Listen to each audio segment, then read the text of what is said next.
আপন রক্তের যে একটা টান আছে, নিজের বোনের শরীর থেকে রক্ত বের হওয়া দেখে একটু মায়া লেগে গেছে।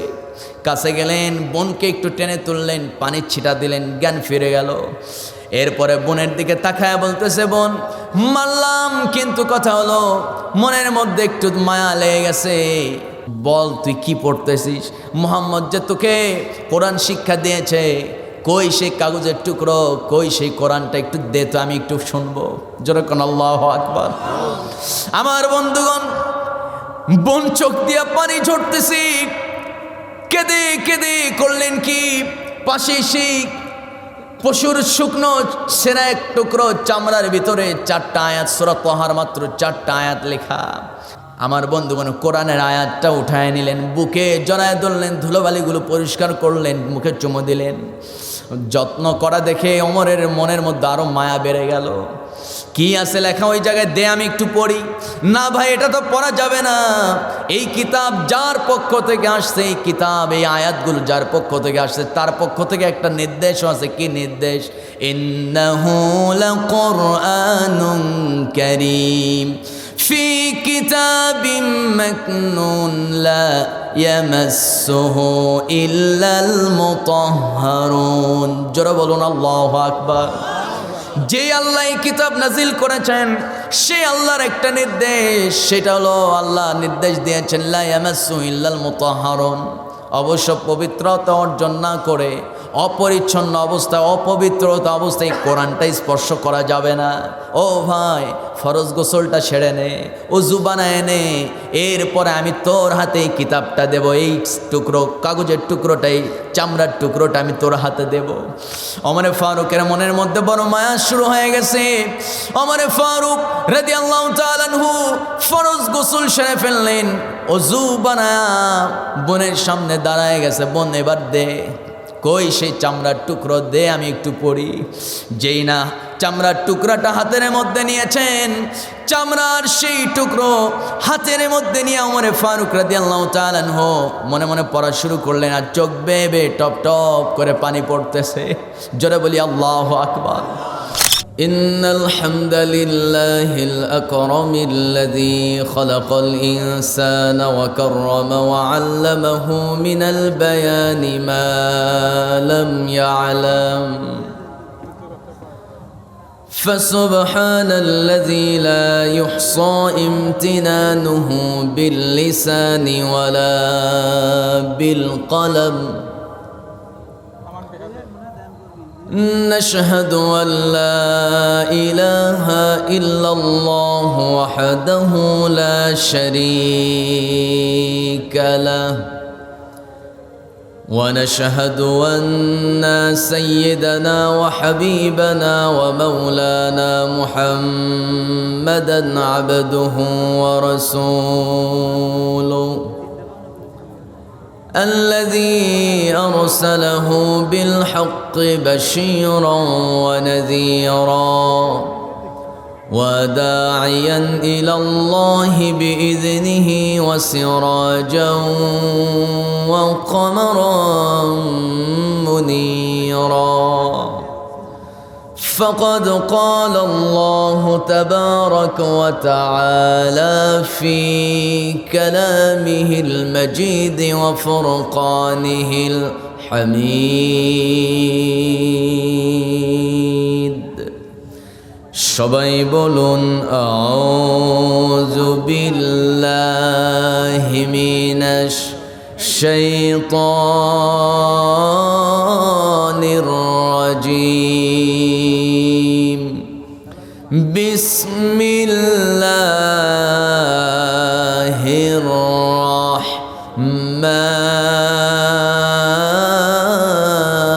রাহমানির রাহিম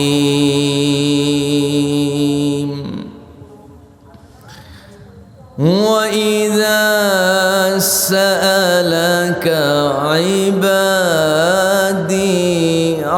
عني فإني قريب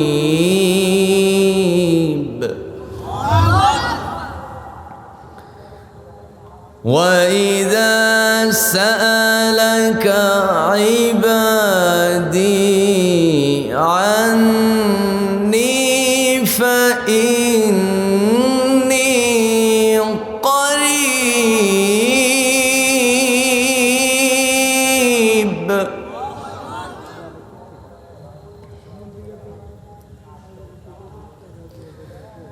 أجيب دعوة الداع إذا دعاني فليستجيبوا لي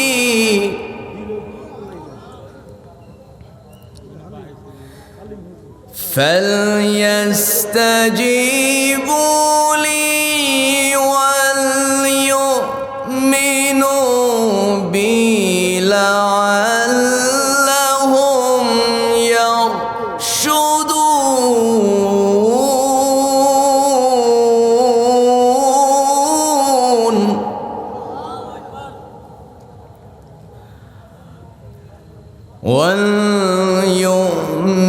وليؤمنوا بي لعلهم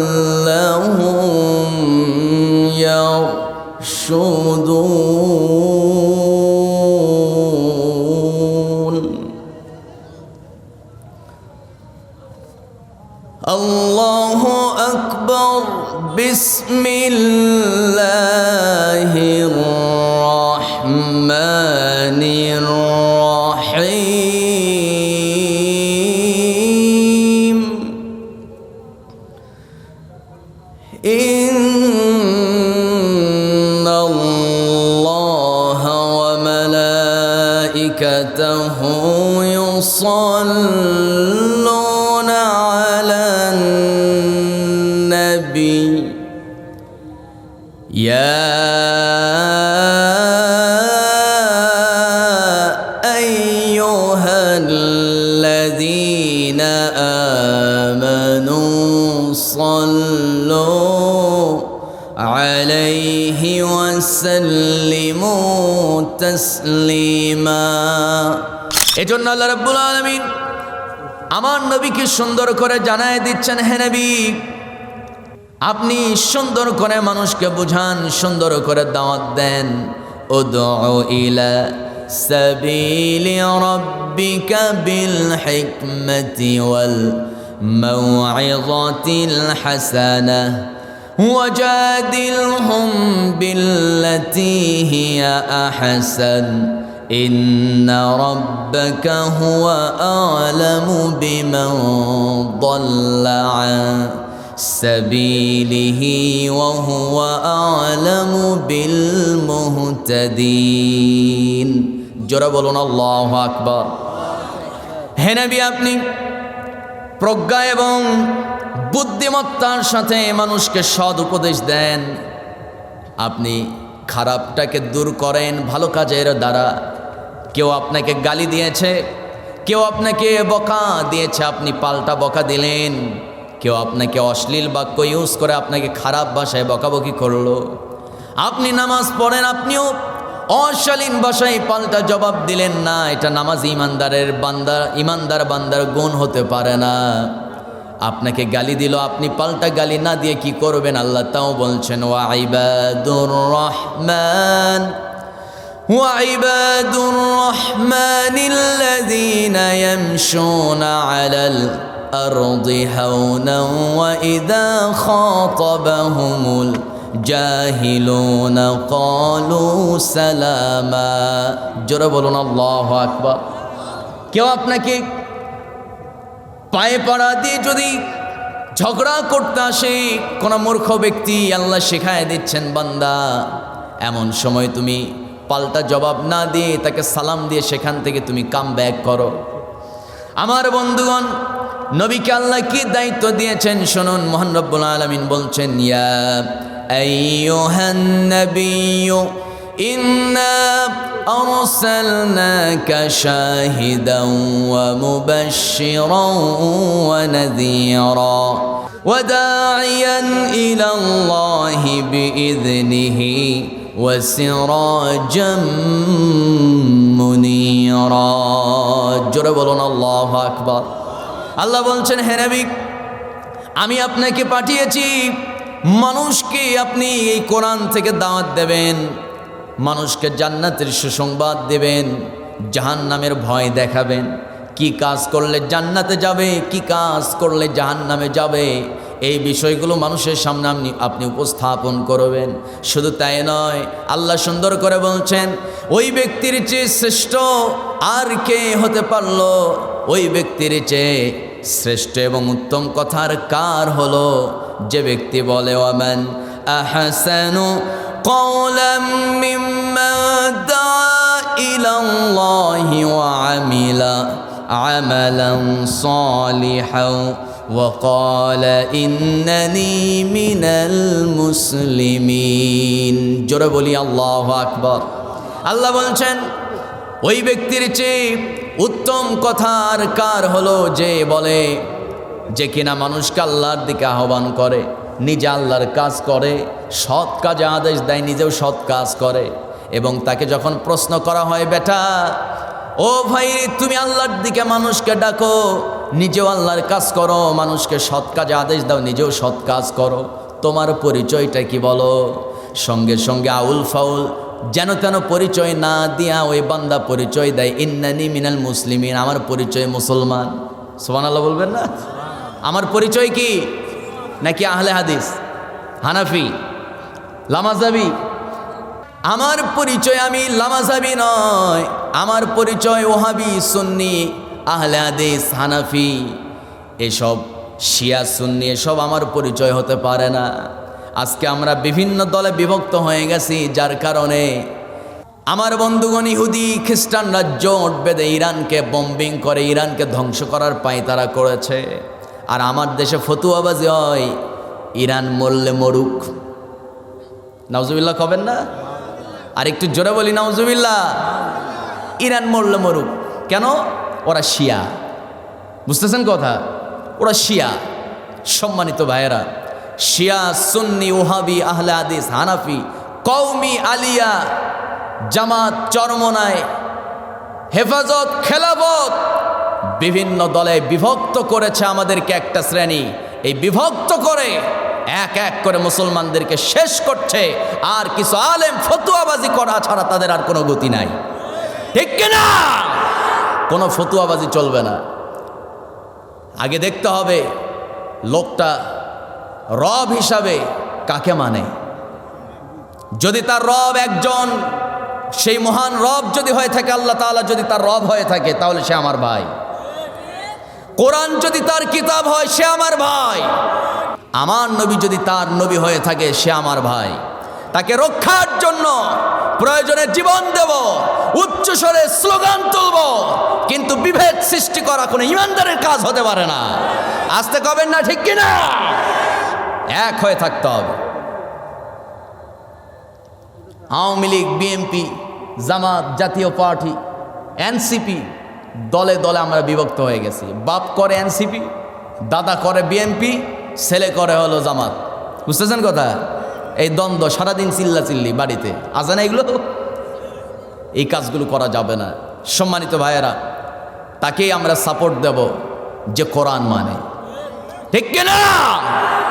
যে কোরআনের সাথে আছে, তার সাথে আমরা আছি না নাই? কোরআনের সাথে যদি বিএনপি থাকে, আমরা বিএনপির সাথে আছি। কোরআনের সাথে যদি আওয়ামী লীগ থাকে, আমরা আওয়ামী লীগের সাথে আছি। কোরআনের সাথে যদি জামাত, এনসিপি থাকে, আমরা তাদের সাথেও আছি। ঠিক কিনা? সম্মানিত ভাইয়েরা, সম্মানিত বন্ধুগণ, আমাদেরকে এক হয়ে যেতে হবে। জোরে বলি ইনশাআল্লাহ। সম্মানিত ভাইয়েরা, তাহলে আলোচনার মূল সাবজেক্ট হলো রমাদান আমাদেরকে কয়টা উপহার দিয়ে বিদায় নিয়েছে? সবাই একটু একযোগে বলেন তো, কয়টা? 5টা উপহার। 1 নাম্বার কি উপহার? 1 নাম্বার, রমাদান আমাদেরকে উপহার দিয়ে গেছে 1 নম্বরে কোরআন। 1 নম্বরে কি বলেন? আবার কোরআনটা নাজিল হয়েছে কোন মাসে? রমজানেই কিন্তু কোরআন নাজিল হয়েছে। আল্লাহ বলেন, শাহরু রমাদানাল্লাযী উনজিলা ফীহিল কুরআন হুদাল লিন-নাসি ওয়া বায়িনাতিম মিনাল হুদা ওয়াল ফুরকান। জোরে বলুন আল্লাহু আকবার। আল্লাহ রাব্বুল আলামিন বলেন, শাহরু রমাদান, রমজানে নাজিল হয়েছে মূলত উনজিলা ফীহিল কোরআন, কোরআন নাজিল হয়েছে রমাদানে। আমার বন্ধুগণ, আল্লাহ বলছেন এই রমজানে যে কোরআন নাজিল হয়েছে, কিন্তু কথা হলো কোরআনটা রাতে নাজিল হয়েছে না দিনে নাজিল হয়েছে? প্রশ্ন আছে না নাই? বলেন আস্তে কবে, না আছে না নাই? কোরআন নাজিল হয়েছে দিনে না রাতে? আপনারা কি বলবেন, কোন সময় নাজিল হয়েছে? দিনে না রাতে? বলেন বলেন, কখন? কেউ বলছেন দিনে, কেউ বলে রাতে। কিন্তু কোরআন কি বলে শুনুন যারা পারেন।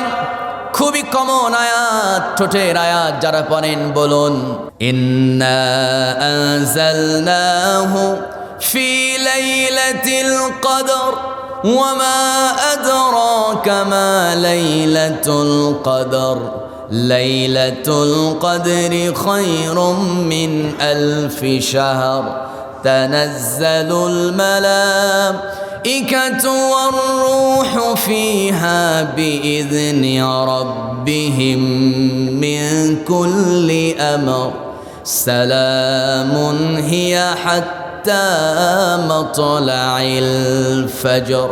জোরে বলা যাবে নাকি আল্লাহু আকবার? আল্লাহ রাব্বুল আলামিন বলেন, ও বান্দা, কোরআন দিনে নাজিল হয় নাই, কোরআন নাজিল হয়েছে রাতে। ইন্না আনজালনাহু ফি লাইলাতিল কদর, সেই রাতের নাম আমি আল্লাহ রেখে দিলাম কদরের রাত, মানে ভাগ্য রজনীর রাত। সুবহানাল্লাহ কবেন না? এই রাতেই ভাগ্য পরিবর্তন হয়। আগামী 1 বছর আপনি কখন কি খাবেন, কি জামা গায়ে দিবেন, কখন কি করবেন, কোনো বিপদ আপদ বালা মুসিবত আপনার জীবনে আছে কিনা, 1 বছর কোনো বিপদে পড়বেন কিনা, সব এই দিনে লেখা হয়। যেরকম সুবহানাল্লাহ। আগামী রমাদানের কদরের আগ পর্যন্ত মাঝখানে 1টা বছরের ভিতরে কে কে দুনিয়া থেকে বিদায় নেবে, আবার কে কে দুনিয়াতে আগমন করবে রূহ জগৎ থেকে, সব কিছু লিপিবদ্ধ করা হয়। কে কি খাবে, কার রিজিক কতটুকু, সব কিছু এই রাতে লেখা হয়। যেরকম সুবহানাল্লাহ। এজন্য আল্লাহ বলছেন এই রাত যেন তেন রাত নয়। ইন্না আনজালনাহু ফি লাইলাতিন মুবারাকাতিন ইন্না কুন্না মুনজিরিন ফিহা ইউফরাকু কুল্লু আমরিন হাকীম। জোরে বলুন আল্লাহু আকবার। সূরা দুখান আল্লাহ রাব্বুল আলামিন বলছেন এই রাত হলো ফি লাইলাতিন মুবারাকা, এটা হলো বরকতময় একটা রাত। 365 দিনের মধ্যে একটা রাতই শুধু বরকতময় রাত, আর সেই রাতের নাম হলো কদরের রাত। এই রাতের মর্যাদা কি যারা পারেন বলুন? লাইলাতুল কদরি খায়রুম মিন আলফি শাহর, 1000 মাসের চাইতে শ্রেষ্ঠ। মানে হলো এই রাতে কেউ যদি 1 টাকা দান করে, 1000 মাস প্রত্যেকটা রাতে 1 টাকা দান করার সওয়াব আল্লাহ তার আমল নামায় জমা করে দিবে। আমার বন্ধুগণ, এই রমাদান আমাকে আপনাকে কোরআন উপহার দিয়ে বিদায় নিয়েছে। কোরআন আমরা ফজর নামাজে তেলাওয়াত শুনি, এই কোরআন তারাবির মাধ্যমে, তারাবির সালাতে আমরা কোরআন খতম দিয়ে হাফেজরা কোরআন তেলাওয়াত করে, মা বোনরা কোরআন তেলাওয়াত করে, আমরা বাড়িতে কোরআন তেলাওয়াত করি। মানে পুরো একটা মাসে একটা প্রস্তুতি নেই যে 1 খতম অন্তত কোরআন পড়বই, ঠিক কিনা কর? যখন মাস শেষ হয়ে যায়, রমাদান শেষ সময় আমরা বলি হুজুর 1 খতম হয়ে গেছে, একটু দোয়া করায় দেন। আমার বউ দিছে 1 খতম, নাতি নাতনি দিছে 2 খতম, ঠিক কিনা? হুজুর একটু দোয়া করায় দেন। আমার বন্ধুগণ, এই যে কোরআন পড়ার জন্য একটা হিরিক লেগে যায়, কোরআন পড়ার যে একটা জোশ তৈরি হয়ে যায় এই মাসে। আমার বন্ধুগণ, রমাদান আমাদেরকে শিখায় দিতেছে এই মাসেই শুধু কোরআন পড়লে হবে না, সারাটা বছর এই মাসের মতো রুটিন মতো যদি প্রত্যেকটা ঘরে কোরআন তেলাওয়াতের চর্চা জারি থাকে, আল্লাহ রাব্বুল আলামিন ওই ঘরে কোনোদিন বিপদ বালা মুসিবত আর অভাবগ্রস্ত রাখবেন না। জোরে কোন সুবহানাল্লাহ। আমার বন্ধুগণ, এর জন্য আল্লাহ বলছেন, বান্দারে তোমার বাড়িতে কি অভাব আছে নাকি? তোমার বাড়িতে কি ঋণ আছে নাকি? তুমি কি বিপদগ্রস্ত নাকি? আল্লাহ সুন্দর করে বলছেন, ওয়া আমুর আহলাকা বিসসালাতি ওয়াসতাবির আলাইহা লা নাসআলুকা রিজকান নাহনু নারযুকুক ওয়াল আকিবাতু লিত্তাকওয়া। জোরে বলি আল্লাহু আকবার। আল্লাহ তাআলা বলছেন, বান্দারে ওয়ামুর আহলাকা বিসসালাহ, তুমি তোমার সন্তান, তুমি তোমার স্ত্রী, তাদেরকে সহ যদি তুমি বান্দা সবাইকে নিয়ে যদি নামাজ পড়তে পারো, তোমার পরিবারটা সবাই যদি নামাজি হয়ে যায়, তাহলে বান্দা জেনে রাখো, আহলাকা বিসসালাতি ওয়াসতাবির আলাইহা লা নাসআলুকা রিজকা।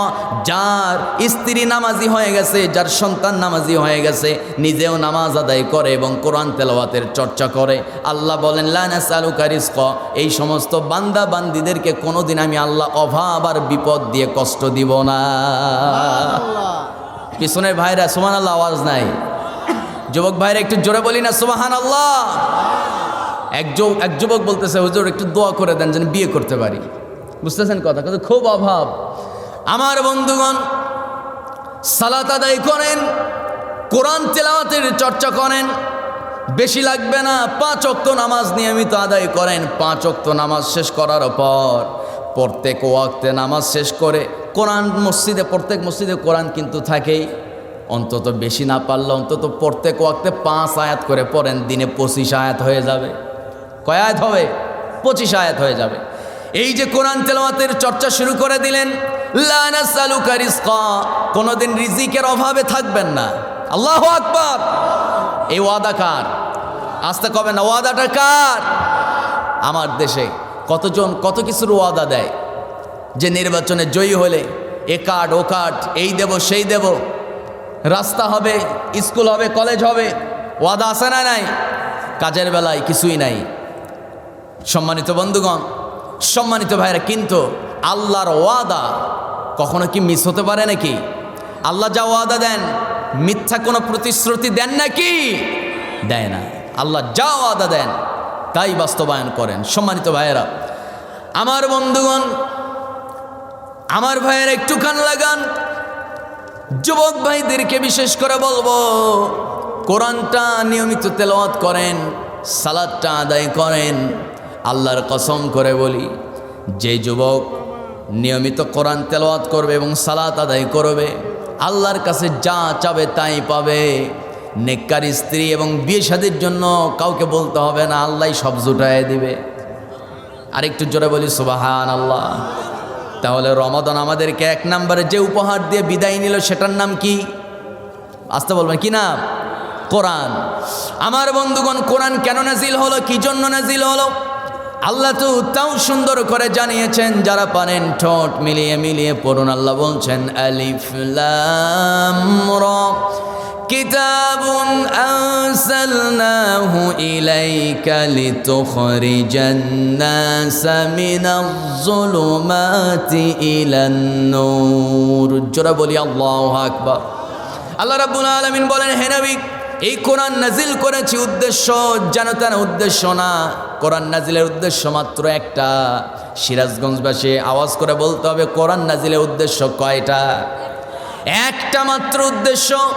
আল্লাহ একটা উদ্দেশ্য নিয়ে কোরআন নাজিল করেছেন।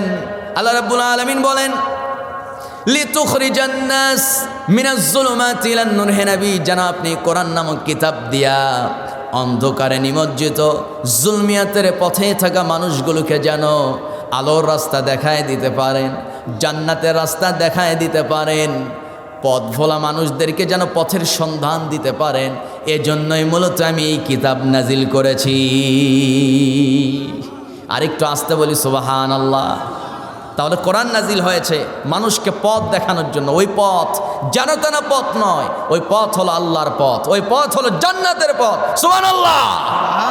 সেই পথে আমরা চলতে চাই কি চাই না? আসতে কবেন না যুবক ভাইরা, চাই কি চাই না? আমরা চলবো কোরআনের পথে। জোরে বলি ইনশাআল্লাহ। আমার বয়স 26 বছর বয়সের একজন যুবকের কথা বলবো। নাম আপনারা সবাই জানেন। বয়স মাত্র কত? 26 বছরে একজন যুবক এই কোরআন শুনে সে হেদায়েত পেয়েছে। জোরে কোন সুবহানাল্লাহ। এবং তিনি কঠোর কাফের ছিলেন, জঘন্য অপরাধে তিনি লিপ্ত ছিলেন সম্মানিত ভাইয়েরা, এবং তিনি এমন একটা জঘন্য উদ্দেশ্য নিয়ে কোষবদ্ধ তরবারি কোষমুক্ত করেছিলেন। ম্যাক্সিমাম আমরা সবাই জানি, কথাটা বলবো নাকি? বয়স কত? আসতে কবে না, বয়স কত? 26 বছর বয়স, টকবগে যুবক। সুবহানাল্লাহ বলবেন না? টকবগে যুবক, মাত্র বয়স 26 বছর। নাম তার হযরতে ওমর ফারুক রাদিয়াল্লাহু তাআলা আনহু। তিনি একদিন গভীর রাতে দারুন নাদওয়ার বৈঠকে সমস্ত কাফেরদের সামনে দাঁড়ায় গেলেন, কোষ থেকে তরবারি বের করলেন, চিৎকার মেরে মেরে বলা শুরু করলেন, মক্কার লিডাররা শুনে রাখো, এই যে তরবারি আমি কোষ থেকে বের করলাম, মুহাম্মাদের গর্দান না নামানোর পর্যন্ত এই তরবারি কোষের ভিতরে ঢুকাবো না। জোরে কন নাউজুবিল্লাহ। আমার বন্ধুগণ, সেই ওমর ফারুক রাদিয়াল্লাহু তাআলা আনহু এই কোরআনের মাত্র 4টা আয়াত শোনার বরকতে, পড়ার বরকতে আল্লাহ তার জীবন পরিবর্তন করে দিয়েছেন। ওমর ফারুক রাদিয়াল্লাহু তাআলা আনহু সেখান থেকে বের হলেন। মক্কার লিডাররা সবাই হতভম্ব হয়ে গেছে, কারণ আমার নবীজি এত বছর চলে গেল, আমার নবীকে হত্যা করার নির্দেশ বা হত্যা করার ঘোষণা মক্কার কোনো বড় লিডার কাফেররা প্রকাশ্যে দিতে পারে নাই, কিন্তু ওমর ফারুক প্রকাশ্যে দাঁড়িয়ে গেছে নবীর গর্দান নেওয়ার জন্য। জোরে কন নাউজুবিল্লাহ। আমার বন্ধুগণ, ওমর ফারুক রাদিয়াল্লাহু তাআলা আনহু রওনা করলেন, নবীকে শেষ করে ফেলবেন। আরে আমার নবীকে চেনে না, নবীর পরিচয় জানে না, নবীকে শেষ করতে যাবে, নবীকে দুনিয়া থেকে বিদায় করবে। রওনা করলেন। পথের মধ্যে নাইম ইবনে আব্দুল্লাহ রাদিয়াল্লাহু তাআলা আনহুর সঙ্গে দেখা হয়ে গেল। নাইম বিন আব্দুল্লাহ আগে থেকেই খবরটা তার কানে পৌঁছে গেছে, ওমর ফারুক নবীর গর্দান নিতে যাবে, পথের মধ্যে দাঁড়ায় আছে। ওমরের সঙ্গে সাক্ষাৎ হবে, এই পথ দিয়েই তো নবীর বাড়িতে যাবে। ওমর ফারুকের সঙ্গে দেখা হয়ে গেল। ওমর রাদিয়াল্লাহু তাআলা আনহু তিনি দ্রুতবেগী ঘোড়ার পিঠে সওয়ার হয়ে কোষমুক্ত তরবারি উঁচু করে খুব দ্রুত গতিতে ঘোড়ার লাগামটা ধরে ছুটে চলেছেন। এমন সময় হাত নাড়া দিয়ে নাইম বিন আব্দুল্লাহ ওমর ফারুকের যাত্রা থামায় দিলেন। ও ভাই ওমর, দাঁড়ায় যাও, দাঁড়ায় যাও, খুব কঠিন একটা বিপদ তোমার বাড়িতে, তোমাকে খবরটা শুনতে হবে, তোমার শোনা দরকার।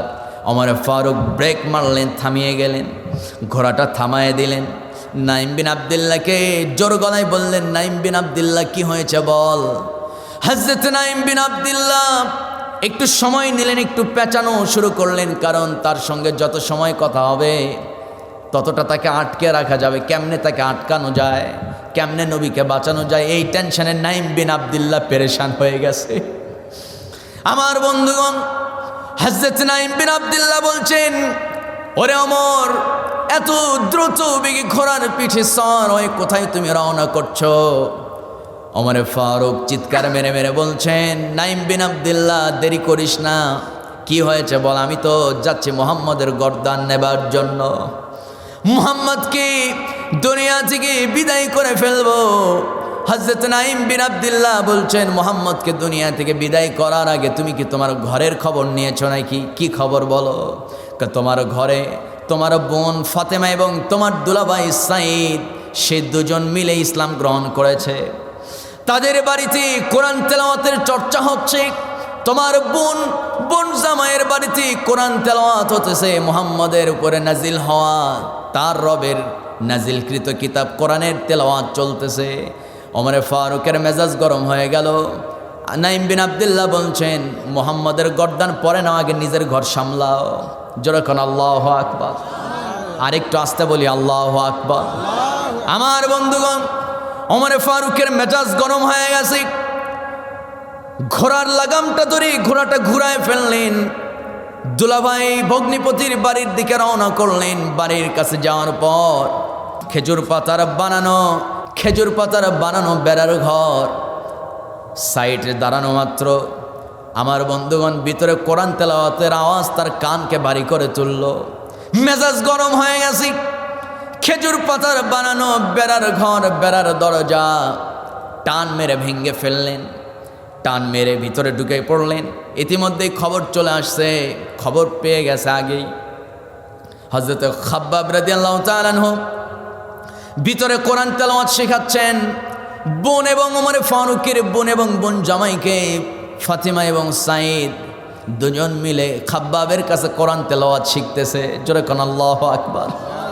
আমার বন্ধুগণ, আমার ভাইয়ারা, ওমর ফারুক আসতেছে, টের পাওয়া মাত্র উস্তাদ খাব্বাবকে আড়াল করে রেখেছে। দুলাভাই তো আগেই পালায়ে গেছে, বোন দরজার সামনে দাঁড়ানো। বোনকে দেখা মাত্র জিজ্ঞেস করলো, ওমর ফারুক জিজ্ঞেস করলেন, বোন ফাতেমা আমার, কি হয়েছে? শুনলাম তুই নাকি মুহাম্মদের দিন ইসলাম গ্রহণ করেছিস। শুনলাম দুলাভাই সেও নাকি ইসলাম গ্রহণ করেছে। তোরা ভিতরে নাকি গুনগুন করে কোরআন তেলাওয়াত করতেছে, সাহস তো কম না। বোন ভয় না করে কোষমুক্ত তরবারি হাতে আসি, কোনো ভয় করলেন না। ফাতেমা ভাইয়ের চোখে চোখ রেখে জবাব দিলেন, ওরে ওমর, এত রেগে আছিস কেন রে ভাই? সত্য দিন ইসলাম গ্রহণ করেছি, এটা তো মিথ্যার কিছু নাই। আমি সত্য কথা বলে দিলাম, যা তুই কি করবি কর। এই কথা বলা মাত্র বোনের পিঠ বরাবর তরবারির উল্টা পিঠ ধরে তরবারির ডাঁটটা ধরে জোরে জোরে আঘাত করা শুরু করলেন। এমন জোরে ধাক্কা মারলেন, ঘরের কোণে একটা পাথর আছে, ওই পাথরের বিরাট একটা চোট পেয়ে বসলেন। মাথায় আঘাত লেগে গেল, রক্ত ফেনকি দেয়া বের হলো। রক্ত ফেনকি দেয়া বের হয়। নিজের আপন বোন, আপন রক্তের যে একটা টান আছে, নিজের বোনের শরীর থেকে রক্ত বের হওয়া দেখে একটু মায়া লেগে গেছে। কাছে গেলেন, বোনকে একটু টেনে তুললেন, পানির ছিটা দিলেন, জ্ঞান ফিরে গেল। এরপরে বোনের দিকে তাকায় বলতেছে, বোন মারলাম, কিন্তু কথা হলো মনের মধ্যে একটু মায়া লেগে গেছে। বল তুই কি পড়তেছিস? মুহাম্মদ যে তোকে কোরআন শিক্ষা দিয়েছে, কই সেই কাগজের টুকরো, কই সেই কোরআনটা একটু দে তো, আমি একটু শুনবো। যেরকম আল্লাহু আকবার। আমার বন্ধুগণ, বোন চোখ দিয়া পানি ঝরতেছি, কেঁদে কেঁদে করলেন কি, পাশে সেই পশুর শুকনো সেরা এক টুকরো চামড়ার ভিতরে 4টা আয়াত, সূরা তাহার মাত্র 4টা আয়াত লেখা। আমার বন্ধুগণ কোরআনের আয়াতটা উঠায় নিলেন, বুকে জড়ায় ধরলেন, ধুলোবালিগুলো পরিষ্কার করলেন, মুখে চুমো দিলেন। যত্ন করা দেখে ওমরের মনের মধ্যে আরো মায়া বেড়ে গেল। কি আছে লেখা ওই জায়গায়, দে আমি একটু পড়ি। না ভাই, এটা তো পড়া যাবে না। এই কিতাব যার পক্ষ থেকে আসছে, এই কিতাব, এই আয়াতগুলো যার পক্ষ থেকে আসছে, তার পক্ষ থেকে একটা নির্দেশ আছে। কি নির্দেশ? ইন্নাহু লাকুরআনুন কারীম ফি কিতাবিম মাকনুন লা ইয়ামাসসুহু ইল্লাল মুতাহহারুন। জোরে বলুন আল্লাহু আকবার। যে আল্লাহ এই কিতাব নাজিল করেছেন, সে আল্লাহর একটা নির্দেশ, সেটা হলো আল্লাহ নির্দেশ দিয়েছেন, লা ইয়ামাসসু ইল্লাল মুতাহহারুন, অবশ্য পবিত্রতা অর্জন না করে অপরিচ্ছন্ন অবস্থায়, অপবিত্রতা অবস্থায় কোরআনটা স্পর্শ করা যাবে না। ও ভাই, ফরজ গোসলটা সেরে নে, ওযু বানায় নে, এরপরে আমি তোর হাতে এই কিতাবটা দেব। এই টুকরো কাগজের টুকরোটাই, চামড়ার টুকরোটা আমি তোর হাতে দেব। ওমর ফারুকের মনের মধ্যে বড় মায়া শুরু হয়ে গেছে। ওমর ফারুক রাদিয়াল্লাহু তাআলা আনহু ফরজ গোসল সেরে ফেললেন, ওযু বানায়া বোনের সামনে দাঁড়ায় গেছে, বোন এবার দে, কই সেই চামড়ার টুকরো দে, আমি একটু পড়ি। যেই না চামড়ার টুকরাটা হাতের মধ্যে নিয়েছেন, চামড়ার সেই টুকরো হাতের মধ্যে নিয়ে ওমর ফারুক রাদিয়াল্লাহু তাআলা আনহু মনে মনে পড়া শুরু করলেন। আর চোখ বেয়ে বেয়ে টপ টপ করে পানি পড়তেছে। জোরে বলি আল্লাহু আকবার। আর একটু আস্তে বলি আল্লাহু আকবার। আমার বন্ধুগণ, আমার ভাইয়েরা, হযরত ওমর ফারুক রাদিয়াল্লাহু তাআলা আনহু কাগজের টুকরো হাতে পেয়ে কান্না শুরু করলেন।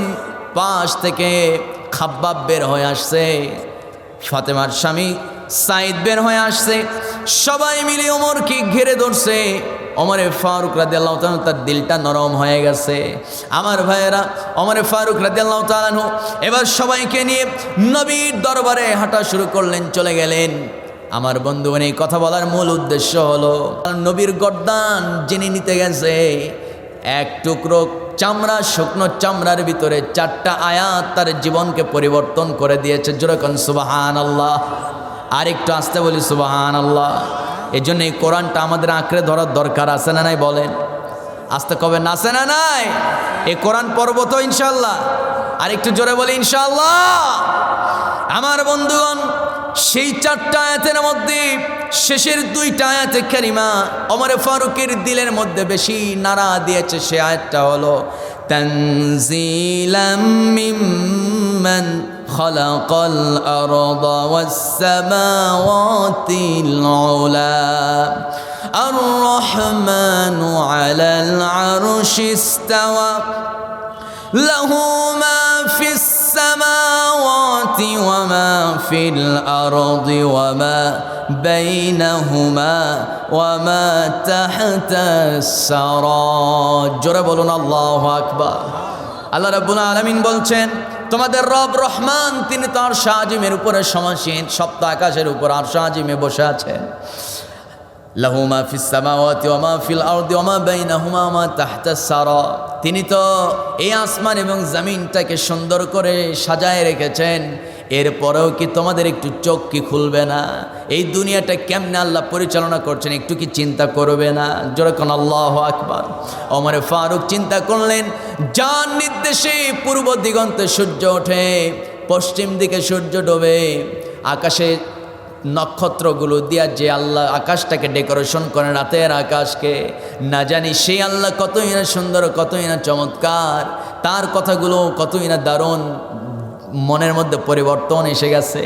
নবীর কাছে গেছে, নবীকে গিয়ে বললেন, ওগো নবী, বড় অপরাধ করে ফেলেছি, আপনার গর্দান নেওয়ার জন্য বের হয়েছিলাম, কিন্তু কথা দিলাম আপনার হাতে হাত রেখে কালিমা পড়তে চাই, আর ঘোষণা দিয়ে দিলাম আজ থেকে কেউ যদি স্বপ্নেও দেখে মুহাম্মদকে দুনিয়া থেকে বিদায় করবে, এমনটা যদি স্বপ্নও দেখে, সে আর কোনোদিন ঘুম থেকে জেগে উঠতে পারবে না। আরেকটু জোরে বলে আল্লাহু আকবার। যে ওমর নবীর গর্দান নিতে গেছে, সে ওমরে ফারুক ঘোষণা দিলেন, কেউ যদি জাগ্রত অবস্থায় তো দূরের কথা, স্বপ্নেও যদি কেউ চিন্তা করে মুহাম্মাদের গর্দান নেব, সে আর কোনোদিন ঘুম থেকে জেগে উঠতে পারবে না। জোরে বলে আল্লাহু আকবার। সম্মানিত ভাইয়েরা, সম্মানিত বন্ধুগণ, 26 বছরের যুবক ওমরে ফারুক রাদিয়াল্লাহু তাআলা আনহু, তাকে আলোর পথ দেখালো। নবী দেখাইছে না কোরআন দেখাইছে? আসতে বলবেন, নবী না কোরআন? কোরআন। মানুষকে হেদায়েত নবীও দিতে পারে না, কোনো পীর দিতে পারে না, কোনো মুফাসসির দিতে পারে না। হেদায়েত দেওয়ার মালিক যিনি, তিনি কে? আসতে বলবেন না, চিৎকার মেরে আমি আওয়াজ সবার মুখ থেকে শুনতে চাই, হেদায়েত দেওয়ার মালিক কে? আমি চাইলে আপনাদেরকে হেদায়েত দিতে পারবো না। আমি নিজেও তো শেষ পর্যন্ত হেদায়েত নিয়ে মরতে পারবে, এর কোনো গ্যারান্টি আছে? আহা, খুব দুঃখ লাগে। এই যে ফেনী জেলার একজন প্রখ্যাত আলেম দিন, মুফতি সাহেব, বিরাট বড় আলেম, প্রায় 15 বছর ধরে ওয়াজ মাহফিল করে, কিন্তু এই লোকটা নাস্তিক হয়ে গেছে। দাড়ি সব সেভ করে শার্ট প্যান্ট পরে ঘোরাফেরা করে। নাউজুবিল্লাহ বলবেন না? সম্মানিত ভাইয়েরা, সবাই যে মৃত্যুর আগ পর্যন্ত হেদায়েত নিয়ে থাকতে পারবে এর কোনো নিশ্চয়তা নাই। আল্লাহ যাকে হেদায়েত দিবেন সেই কেবলমাত্র শেষ পর্যন্ত টিকে থাকতে পারবে। এই জন্য 5 ওয়াক্ত নামাজে আমরা হেদায়েতের জন্য আল্লাহর কাছে দোয়া করি। আল্লাহ এটা কিন্তু শিখাই দিয়েছেন। সুবহানাল্লাহ বলবেন না? কি দোয়া? যারা পারেন সবাই ঠোঁট মিলিয়ে মিলিয়ে পড়ুন এমন দোয়া, এমন বরকতের কথা।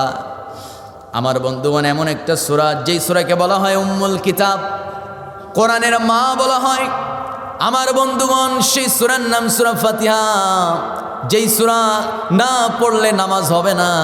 প্রত্যেক রাকাতে সূরা ফাতিহা আছে না নাই? বলেন, আসতে বলবেন না, আছে না নাই?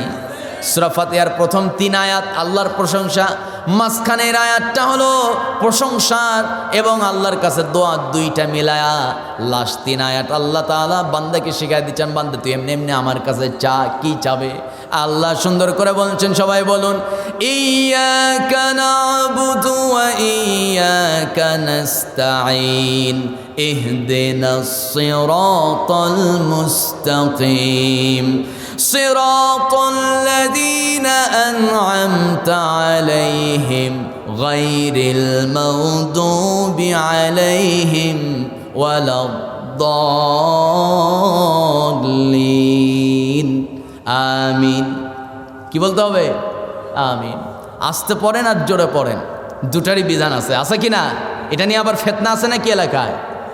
হুজুর জোরে আমিন, আমরা জোরে আমিনের পক্ষে নাই, আমরা হলো আস্তে আমিনের পক্ষে, কেউ আবার জোরে আমিনের পক্ষে। এই নিয়ে কিলাকিলি আছে না নাই? কোন তো এগুলো বাদ দিতে হবে। যে জোরে পড়বে পড়ুক, যা আস্তে পড়বে পড়ুক। নবীজি মাঝে মধ্যে জোরেও পড়েছেন, আস্তেও পড়েছেন বেশিরভাগ। সুবহানাল্লাহ বলবেন না? সম্মানিত ভাইয়েরা, তাহলে রমাদান আমাদেরকে উপহার দিয়ে গেছে কোরআন।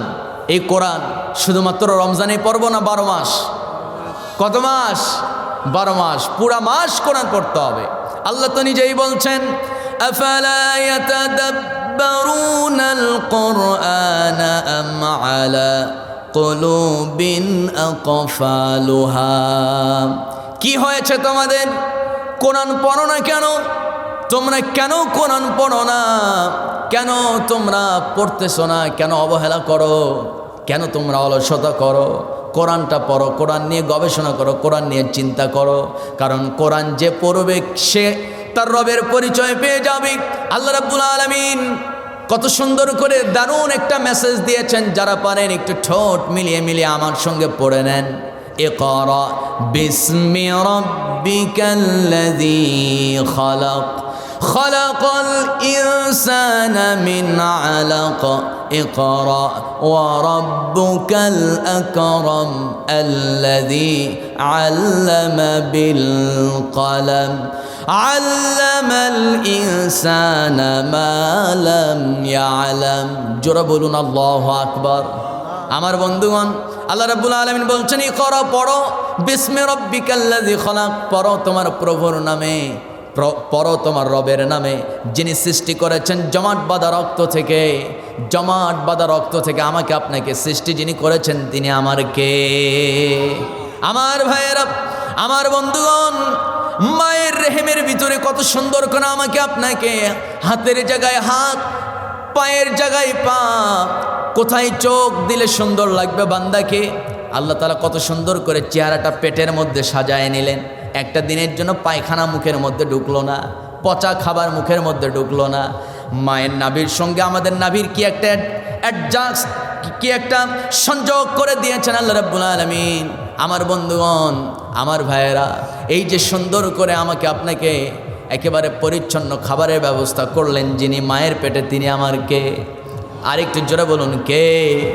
আমার ভাইয়েরা, আমার বন্ধুগণ, যে আল্লাহ আমাকে আপনাকে মায়ের পেটে খাওয়ালো, যে আল্লাহ এই মাত্র 2-3 কেজি থেকে আস্তে আস্তে 60-70 কেজি ওজনের বানায় দিল। দাড়ি ছিল না, দাড়ি হয়ে গেল। মোষ ছিল না, মোষ হয়ে গেল। সেই দাড়ি আবার পেকেও গেল। চুল পাকলো, দাড়ি পাকলো, আরও অন্যান্য জায়গায় যেগুলো চুল টুল বের হওয়া দরকার সেখানেও পেকে গেল। ঠিক আছে কিনা? আমার বন্ধুগণ, এই যে আস্তে আস্তে সময়ের সাথে সাথে কেমনি আমরা মৃত্যুর নিকটবর্তী হয়ে যাচ্ছে, অথচ আল্লাহ রাব্বুল আলামিন বলছেন, আল্লাযী খালাকাল মাউতা ওয়াল হায়াতা লিয়াবলুয়াকুম আইয়ুকুম আহসানু আমালা। জোরে বলুন আল্লাহু আকবার। অতীব সুন্দর বরকতময় মহান রব তো তিনি, যিনি মৃত্যু এবং জীবন সৃষ্টি করেছেন যেন তিনি বুঝে নিতে পারেন। বান্দা, তোমাদের মধ্যে কোন কোন বান্দা আমি একটু দেখতে চাই, কে কে হায়াত মৌতের মাঝখান যে একটা টাইম বেঁধে দিয়েছে, এই সময়ের মধ্যে কে কে ভালো ভালো নেক কাজ করে আমার সামনে হাজির হতে পারে? সুবহানাল্লাহ। তার মানে আমাদের জীবন মৃত্যুর মাঝখানে যে হায়াতের জিন্দেগি আল্লাহ আমাকে আপনাকে দিয়েছেন, এই সময়টার মধ্যে আল্লাহ দেখতে চান কে ভালো কাজ করে, কে মন্দ কাজ করে। হিসাব আছে না নাই? আসতে কবে না, আছে না নাই? অবশ্যই আছে।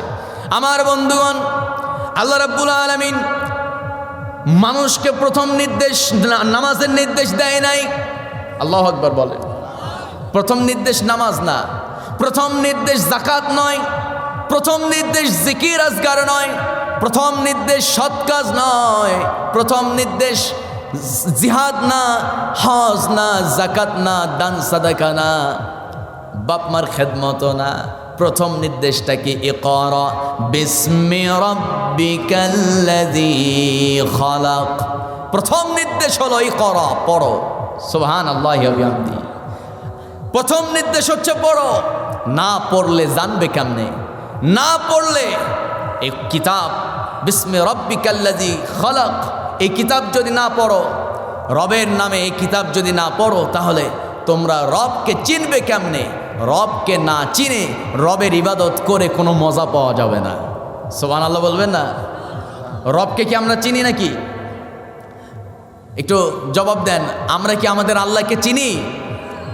অনেকে বলতেছে হ্যাঁ, কিন্তু কোরআন পড়ার পর আপনার চোখ খুলে যাবে, হৃদয় খুলে যাবে, আপনার জ্ঞানের ভান্ডার প্রশস্ত হয়ে যাবে যে রব মূলত মহান রবের যে বিশালত্ব, তার যে পরিচয়, তার যে সীমাহীন পরিচয়, তার যে পাওয়ার, তার যে সুপ্রিম পাওয়ারের যে তিনি অধিকারী, তিনি যে সার্বভৌম ক্ষমতার একাচ্ছত্র অধিকারী, তার পরিচয় যদি জানতে চাও, আল্লাহ নির্দেশ দিচ্ছেন বান্দা তাহলে পড়ো। না পড়ে রবের ইবাদত করে কোনো মজা পাওয়া যাবে না। সিজদা আমরা দেই, সিজদার ভিতরে বাড়ির টেনশন আছে না নাই? কন নামাজ আদায় করতেছি, রুকু করি, সিজদা করি, এত স্পিরিটে 4G 5G গতি আছে না নাই? কন আস্তে কবে না? আছে না নাই? 5G গতি, 80 মাইল বেগে রুকু সেজদা করে। আমার নবীজি 2 সেজদার মাঝখানে একটা ব্রেক মারতেন কয়েক সেকেন্ডের জন্য, মাঝখানে তিনি একটা দোয়া পড়ে নিতেন। কি দোয়া? আল্লাহুম্মা গফিরলি ওয়ারহামনি ওয়াহদিনি ওয়ারযুকনি। যেরকম সুবহানাল্লাহ। 2 সেজদার মাঝখানে তিনি সোজা হয়ে বসে যেতেন। যুবক ভাইয়েরা শুনতেছেন আমার কথা? আমার নবীজি 2 সেজদার মাঝখানে সোজা হয়ে কয়েক সেকেন্ড একটু ব্রেক মারতেন, তিনি একটা দোয়া পড়তেন। কি দোয়া? আল্লাহুম্মা গফিরলি, আয় আল্লাহ তুমি আমাকে মাফ করো, ওয়ারহামনি আমার উপরে দয়া করো, ওয়াহদিনি আমাকে হেদায়েতের উপরে প্রতিষ্ঠিত রাখো, ওয়ারযুকনি রিজিকের কষ্ট তুমি আমাকে দিও না। যেরকম সুবহানাল্লাহ। 2 সেজদার মাঝখানে এই ব্রেক দিয়া যা দোয়া করবেন আল্লাহর কাছে, আল্লাহ তাই কবুল করে নিবে। সুবহানাল্লাহ। আমরা তো কেউ দোয়া করি না, আমরা কি করি? আল্লাহু আকবার, আল্লাহু আকবার, আল্লাহু আকবার, আজানা নাই কখন? এই যে বিশাল স্পিরিট, না, এর দ্বারা এটা তো হবে না। আমাদের রবের পরিচয় জানতে হবে। রবকে চেনার জন্য, রব সম্পর্কে জানার জন্য আগে কোরআন পড়তে হবে। এই জন্য প্রথম হুকুম নামাজ আল্লাহ দেয় নাই। আল্লাহ প্রথমে বলে নাই বান্দা তুই আল্লাহকে সিজদা কর, এটা প্রথমে হুকুম দেয় নাই। জিহাদ কর বলে নাই, রুকু কর, সিজদা কর, জাকাত দে, হজ কর, না। প্রথম হুকুম হলো পড়ো, ইকরা, আগে পড়ো। না পড়লে রবকে চেনা যাবে না। রবকে না চিনে যতই জিহাদে যান, জাকাত দেন, দান করেন, সাদাকা করেন, হজ করেন, ওই ইবাদতের মধ্যে তৃপ্তি পাবেন না। ইবাদতের মধ্যে তৃপ্তি পেতে হলে আগে রবকে চিনতে হবে। কাকে চিনতে হবে? রবকে চিনতে হবে। আমার বন্ধুগণ, ওয়াজ আমরা বহু শুনি, কয়েকদিন পরেই ভুলে যায়। মাঝে মধ্যে ওয়াজ শুনতে শুনতে চোখে পানি চলে আসে, মনে হয় যে আর কোনোদিন পাপ করব না, কোনোদিন গুনাহের কাজ করব না। কয়েকদিন পর আবার ভুলে যায়। কেন ভুলে যায়? কারণ হলো আমরা আমাদের রবের পরিচয় জানি না। রবের পরিচয় যে বান্দা একটাবার জেনে যাবে, সে আর কোনোদিন পথভ্রষ্ট হবে না। যেরকম সুবহানাল্লাহ। আমার ভাইয়েরা, এজন্য রমাদান আমাকে আপনাকে 1 নাম্বার উপহার দিয়ে গেছে, কোরআন উপহার দিয়ে গেছে। এই কোরআন শুধুমাত্র রমজানে নয়, 12টা মাস কোরআনটা পড়তে হবে। 12 মাস সবসময় যে বান্দা কোরআন পড়বে, আকাশচুম্বী মর্যাদার সাথে আল্লাহ তাকে সরল পথে পরিচালিত করবেন। যেরকম সুবহানাল্লাহ। যারা কোরআনের সাথে থাকবে তাদের মর্যাদা বাড়াবেন কে? এবং সৎ পথে পরিচালিত করবেন যিনি, তিনি কে? আল্লাহ তাআলা। আমার বন্ধুগণ, এবার কান লাগান। কি ঘোষণা দিয়েছেন রমাদান আমাকে আপনাকে? 2 নম্বরে কি উপহার দিয়ে বিদায় নিয়েছে শুনুন। আমার নবীজি বলছেন, শুধুমাত্র রমজানে যে আমরা সিয়াম পালন করে থাকি, সিয়াম শুধু রমজানে নয়, সিয়াম অন্য মাসেও আছে। অন্য মাসে আছে না? অন্য মাসেও কিন্তু সিয়াম আছে। রমজানের সিয়াম এটা হলো ফরজ সিয়াম। এটা কি সিয়াম? ফরজ সিয়াম। আমার বন্ধুগণ, আল্লাহ তাআলা বলছেন, বান্দারে শোনো, فَمَنْ شَهِدَ مِنْكُمُ الشَّهْرَ فَلْيَصُمْ وَمَنْ كَانَ مَرِيضًا أَوْ عَلَى سَفَرٍ فَعِدَّةٌ مِّنْ أَيَّامٍ أُخَرَ يُرِيدُ اللَّهُ بِكُمُ الْيُسْرَ وَلَا يُرِيدُ بِكُمُ الْعُسْرَ। জোরে বলুন আল্লাহু আকবার। আল্লাহ রাব্বুল আলামিন বলছেন, ও বান্দা, রমজানে কোরআন নাজিল হয়েছে, সুতরাং তোমাদের উপরে নির্দেশ দেওয়া হলো, ফামান শাহিদা মিনকুমুশ শাহরা ফালইয়াসুম, এই মাসে তোমরা পূর্ণ মাস ধরে তোমরা সিয়াম পালন করো। নির্দেশটা দিয়েছেন কে? সবাই একটু চিৎকার মেরে বললে দারুণ সুন্দর হতো। একটু বলুন না, নির্দেশটা কার? আল্লাহ। পুরা মাস রমাদান মাস, পুরা মাস সিয়াম পালন করতে হবে। নির্দেশ কার? আল্লাহর নির্দেশ। এটা হলো ফরজ বিধান। আল্লাহর নির্দেশ অবশ্যই রাখতে হবে। কিন্তু আমার নবীজির সুন্নাহ হলো রমজান মাস ছাড়াও বাকি 11 মাসে কিছু কিছু সিয়াম পালন করতেন। বিশেষ করে রমজানের পরে যেই মাসটা চলে আসে সেই মাসের নাম হলো শাওয়াল মাস। কি মাস বলেন? শাওয়াল মাস। শাওয়াল মাসের আজকে 2 তারিখ। কয় তারিখ বলেন? 2 তারিখ।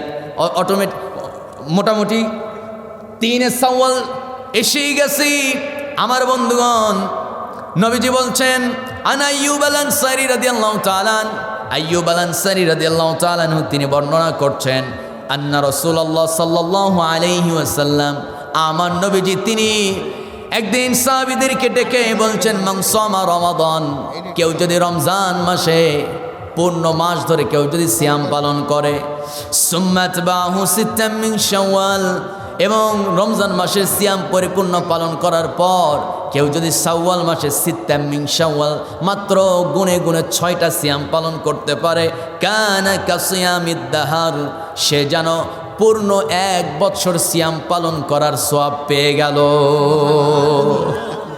সম্মানিত ভাইয়েরা, তাহলে নবীজির ঘোষণা মুসলিম শরীফের 1164 নম্বর হাদিস। মুসলিম শরীফের কত নম্বর হাদিস? যুবক ভাইয়েরা ইউটিউবে কি বলে, গুগলে সার্চ মারবেন এবং মূল যে ভলিউম আছে, মূল যে কিতাব, সেখানেও আমার বন্ধুগণ 1164 নম্বর হাদিস। কি হাদিস? যে কেউ যদি মান সামা রমাদান, রমজানের পুরা মাস ধরে সিয়াম পালন করে, এরপরে শাওয়াল মাসে 6টা সিয়াম পালন করে, 1 বছর সিয়াম পালন করার সওয়াব আল্লাহ তার আমলনামায় জমা করবে।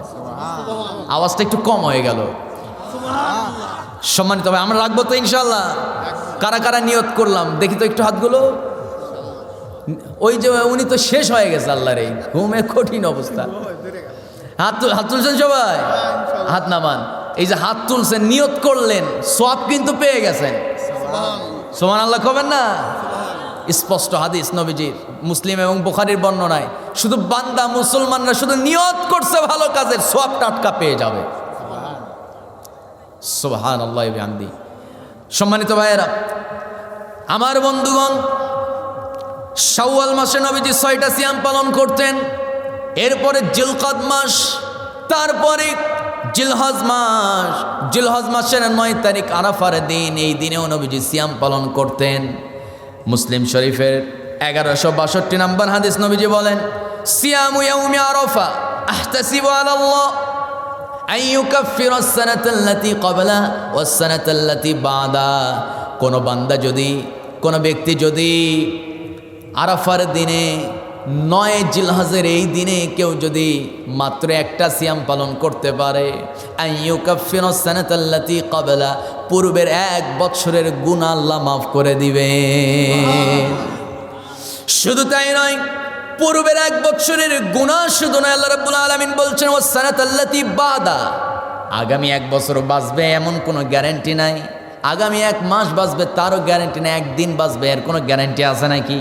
কিন্তু আমার আল্লাহ সুন্দর করে নবীর মাধ্যমে জানায় দিয়েছেন ওয়াস-সানাতাল্লাতী বা'দা, কেউ যদি আরাফার দিনে সিয়াম পালন করে পূর্বের 1 বছরের গুনাহ তো মাফ হয়ে যাবে, আগামী 1 বছর যদি সে বেঁচে যায়, বেঁচে থাকে, বেঁচে যদি হায়াত থাকে, ওই আগামী 1 বছরের গুনাহ আল্লাহ মাফ করে দিবে। আমার বন্ধুগণ, এরপরে নবীজি মুহররম মাসে একটা দিন সিয়াম পালন করতেন, সেই দিনের নাম আশুরার দিন। নবীজি বলছেন, আফজলুস সিয়াম বাদা রমাদান শাহরুল্লাহিল মুহররম।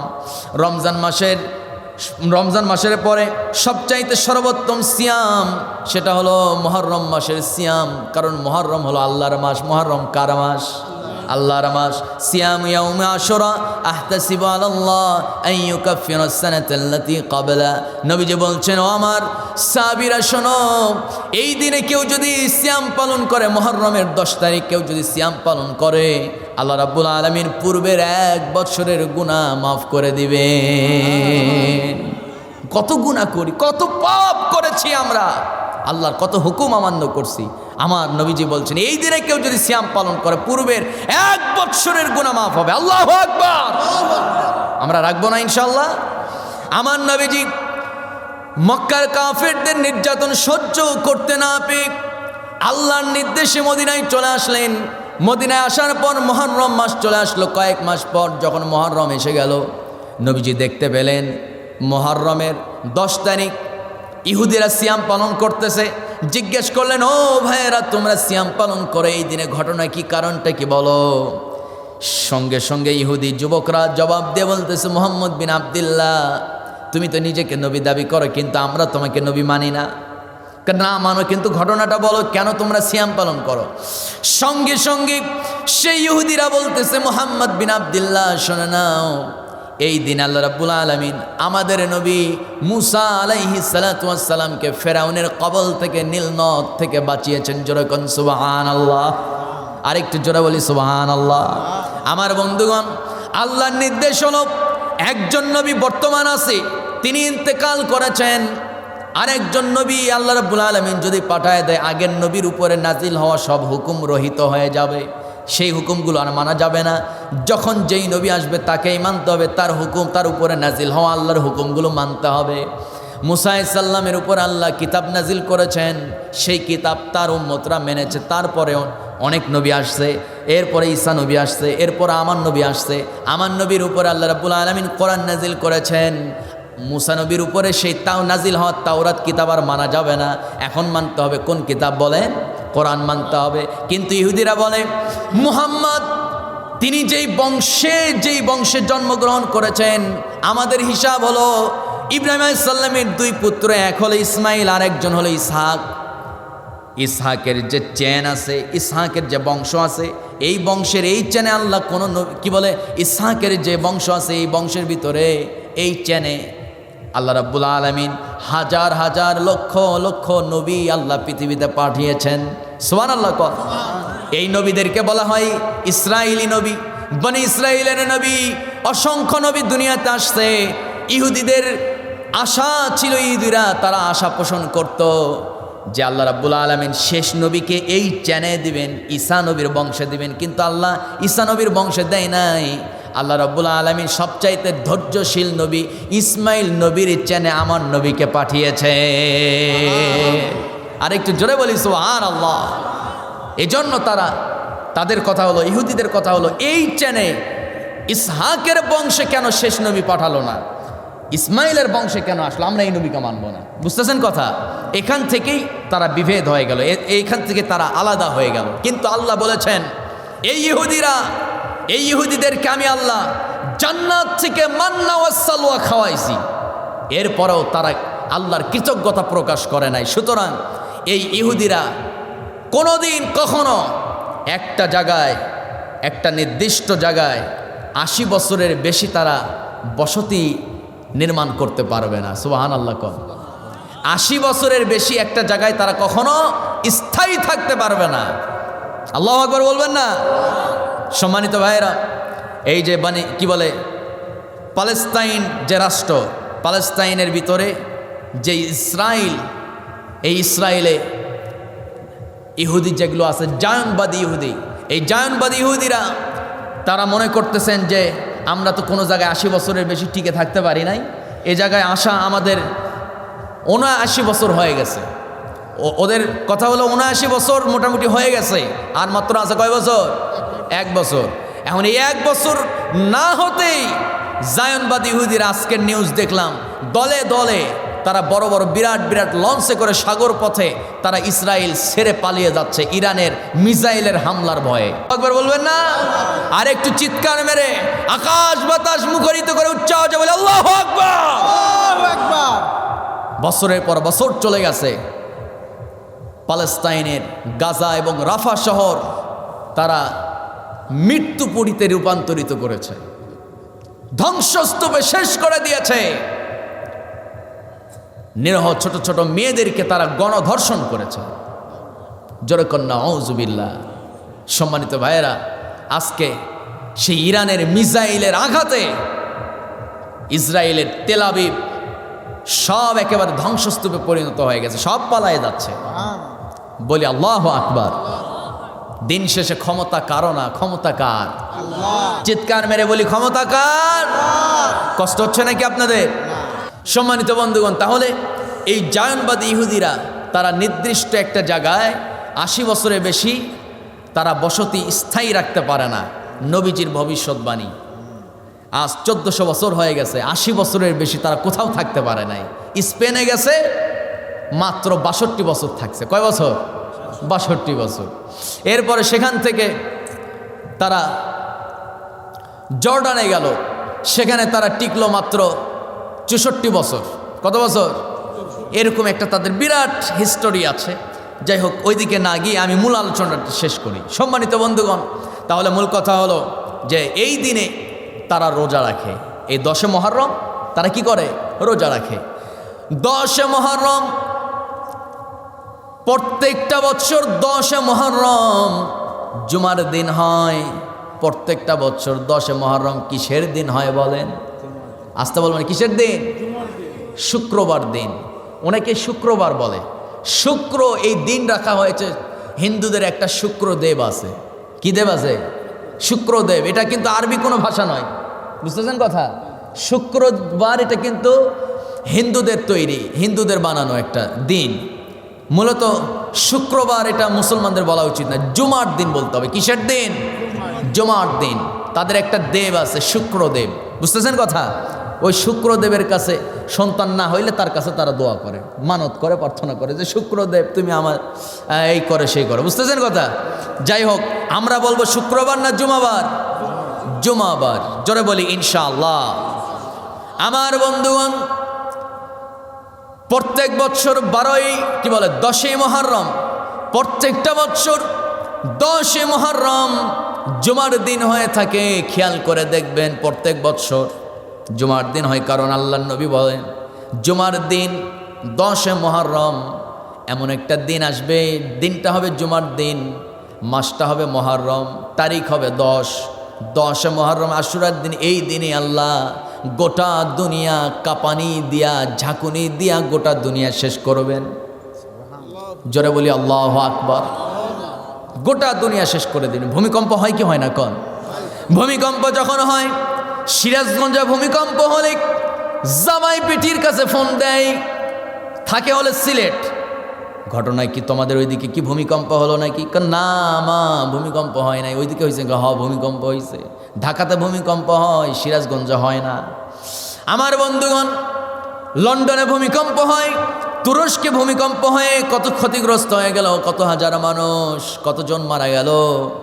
কিন্তু আমার দেশে ভূমিকম্প হলো না। তার মানে কিছু জায়গায় কাঁপে, ভূমিকম্প হয়, ধ্বংসস্তূপে পরিণত হয়, কিছু জায়গায় হয় না। কিন্তু আল্লাহ রাব্বুল আলামিন বলছেন, ইযা যুলজিলাতিল আরদু জিলজালাহা ওয়া আখরাজাতিল আরদু আসকালাহা ওয়া ক্বালাল ইনসানু মা লাহা। জোরে বলুন আল্লাহু আকবার। আল্লাহ রাব্বুল আলামিন বলছেন, ও বান্দা, এখন তো তুমি দেখো কিছু জায়গায় ভূমিকম্প হয়, কিছু জায়গায় হয় না, কিন্তু একটা দিন আসবে গোটা দুনিয়াকে আমি একসঙ্গে ঝাঁকুনি মারবো, এমন জোরে কম্পন সৃষ্টি করাবো, গোটা দুনিয়া তামা তামা হয়ে যাবে, একেবারে ধ্বংসস্তূপে পরিণত হয়ে যাবে, কবর ফেটে মানুষগুলো বের হয়ে আসবে। আমার বন্ধুগণ, সেই মহাপ্রলয়ের দিন, সেই মহা কঠিন দিন আল্লাহ রাব্বুল আলামিন গোটা দুনিয়া আবার ভেঙে চুরে একেবারে মেরামত করে আবার সার্ভিসিং করে আল্লাহ আবার সুন্দর করে সাজায় বিচার ব্যবস্থা তৈরি করবেন, সবার বিচার হবে। ওই দিন বিচারকের আসনে যিনি বসবেন তিনি আমার কে? আসতে বলবেন না, কে বসবেন?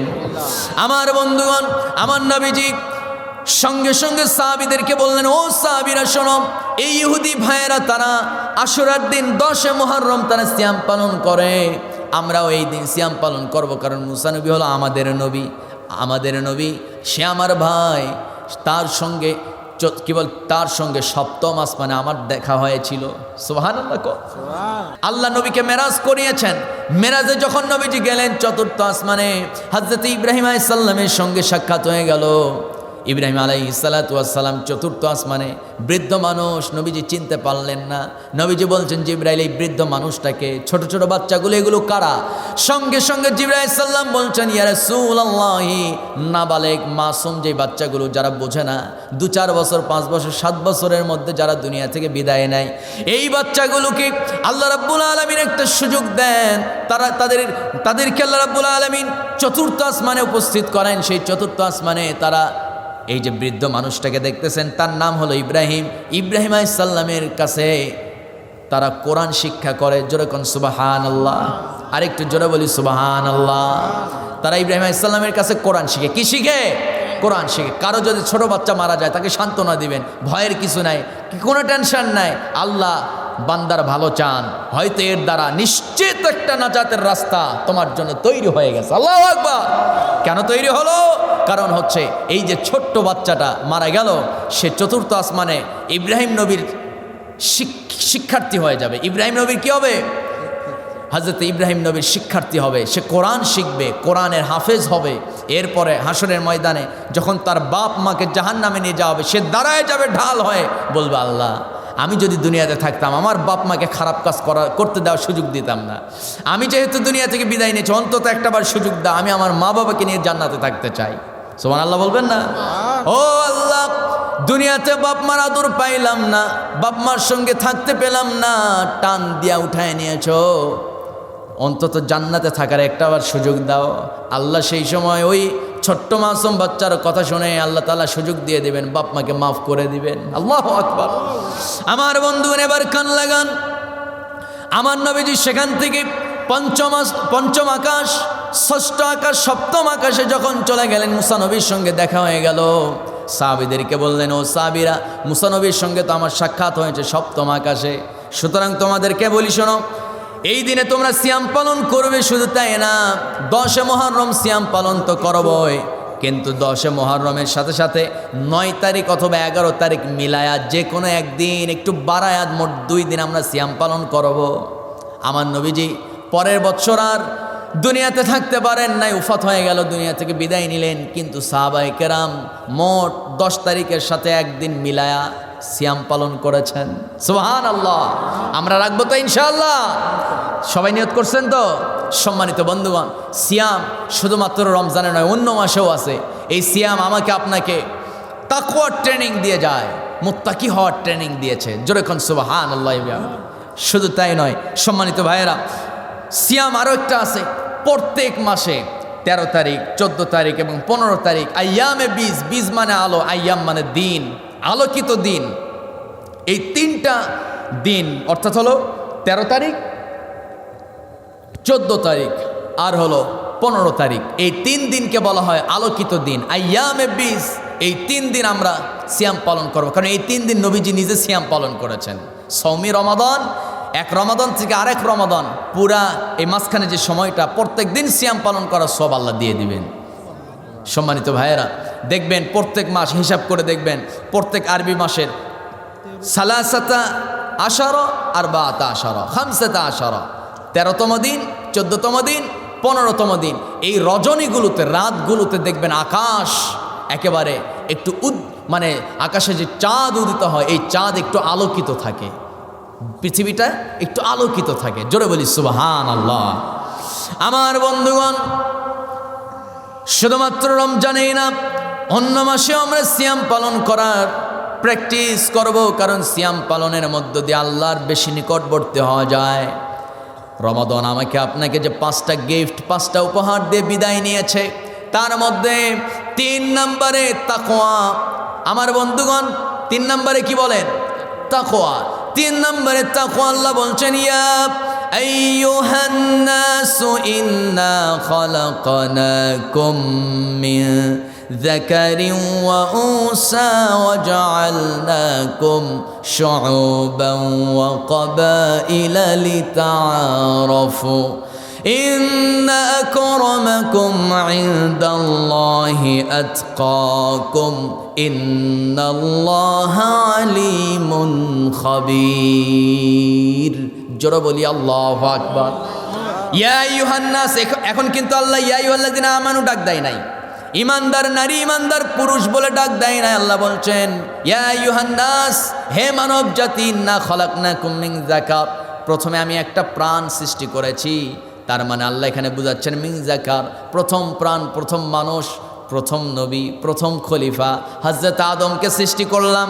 এরপরে সেই আদমের জোড়া, তার স্ত্রী, তার সহধর্মিণী মা হাওয়াকে বানিয়েছি। তবে আদম আলাইহিস সালামের বাম পাজর, সেই বাম পাজরের হাড়, সিরাজগঞ্জবাসী বাম পাজরের হাড় থেকে আল্লাহ রাব্বুল আলামিন মা হাওয়াকে বানিয়েছেন। জিজ্ঞেস করতে চাই, বলেন তো এই যে বাম পাজরের হাড় বা ডান পাজরের হাড়, পাজরের হাড়গুলো মূলত সোজা না বাঁকা? আসতে হয়ে গেলে একটু জোরে আওয়াজ করে বলি, সোজা না বাঁকা? সব পাজরের হাড়গুলো মূলত বাঁকা থাকে। সেই বাঁকা হাড়ে তৈরি নারী জাতিকে আল্লাহ রাব্বুল আলামিন সৃষ্টি করেছেন। জিজ্ঞেস করতে চাই, এই এলাকার নারী সোজা না বাঁকা? সবাই বাঁকা করলেন নাকি আবার? হ্যাঁ, সব নারী বাঁকা? বেশি জোরে কোয়েন না, আবার সকালে ভাত পাবেন না। সম্মানিত ভাইয়েরা, নারী জাতিকে আল্লাহ বাঁকা হাড়ে সৃষ্টি করেছেন। বেশি চাপ দিবেন তো ভেঙে যাবে, আবার বেশি সার দিয়ে রাখবেন আবার মাথায় চড়ে বসবে। ঠিক আছে কি না? আমার বন্ধুগণ, বেশি চাপও দেওয়া যাবে না, বেশি ছাড়ও দেওয়া যাবে না, মধ্যম পন্থা অবলম্বন করতে হবে। আমার ভাইয়েরা, আমার নবীজি নারীদের স্ত্রীদের সঙ্গে মধ্যম পন্থা অবলম্বন করতেন। 4 বিবি নবীর সামনে বসা, ছোট বিবি আম্মা জান আয়েশা রাদিয়াল্লাহু তাআলা জিজ্ঞেস করছেন, ইয়া রাসূলুল্লাহ, 4 জনের মধ্যে কারে আপনি বেশি ভালোবাসেন? নবীজি বলতেছেন, আয়েশা, প্রশ্ন তো করেছ অত্যন্ত জটিল, এই প্রশ্নের জবাব এখন দেওয়া যাবে না, আগামীকাল দেব। তোমরা এখন সবার ঘরে ঘরে চলে যাও।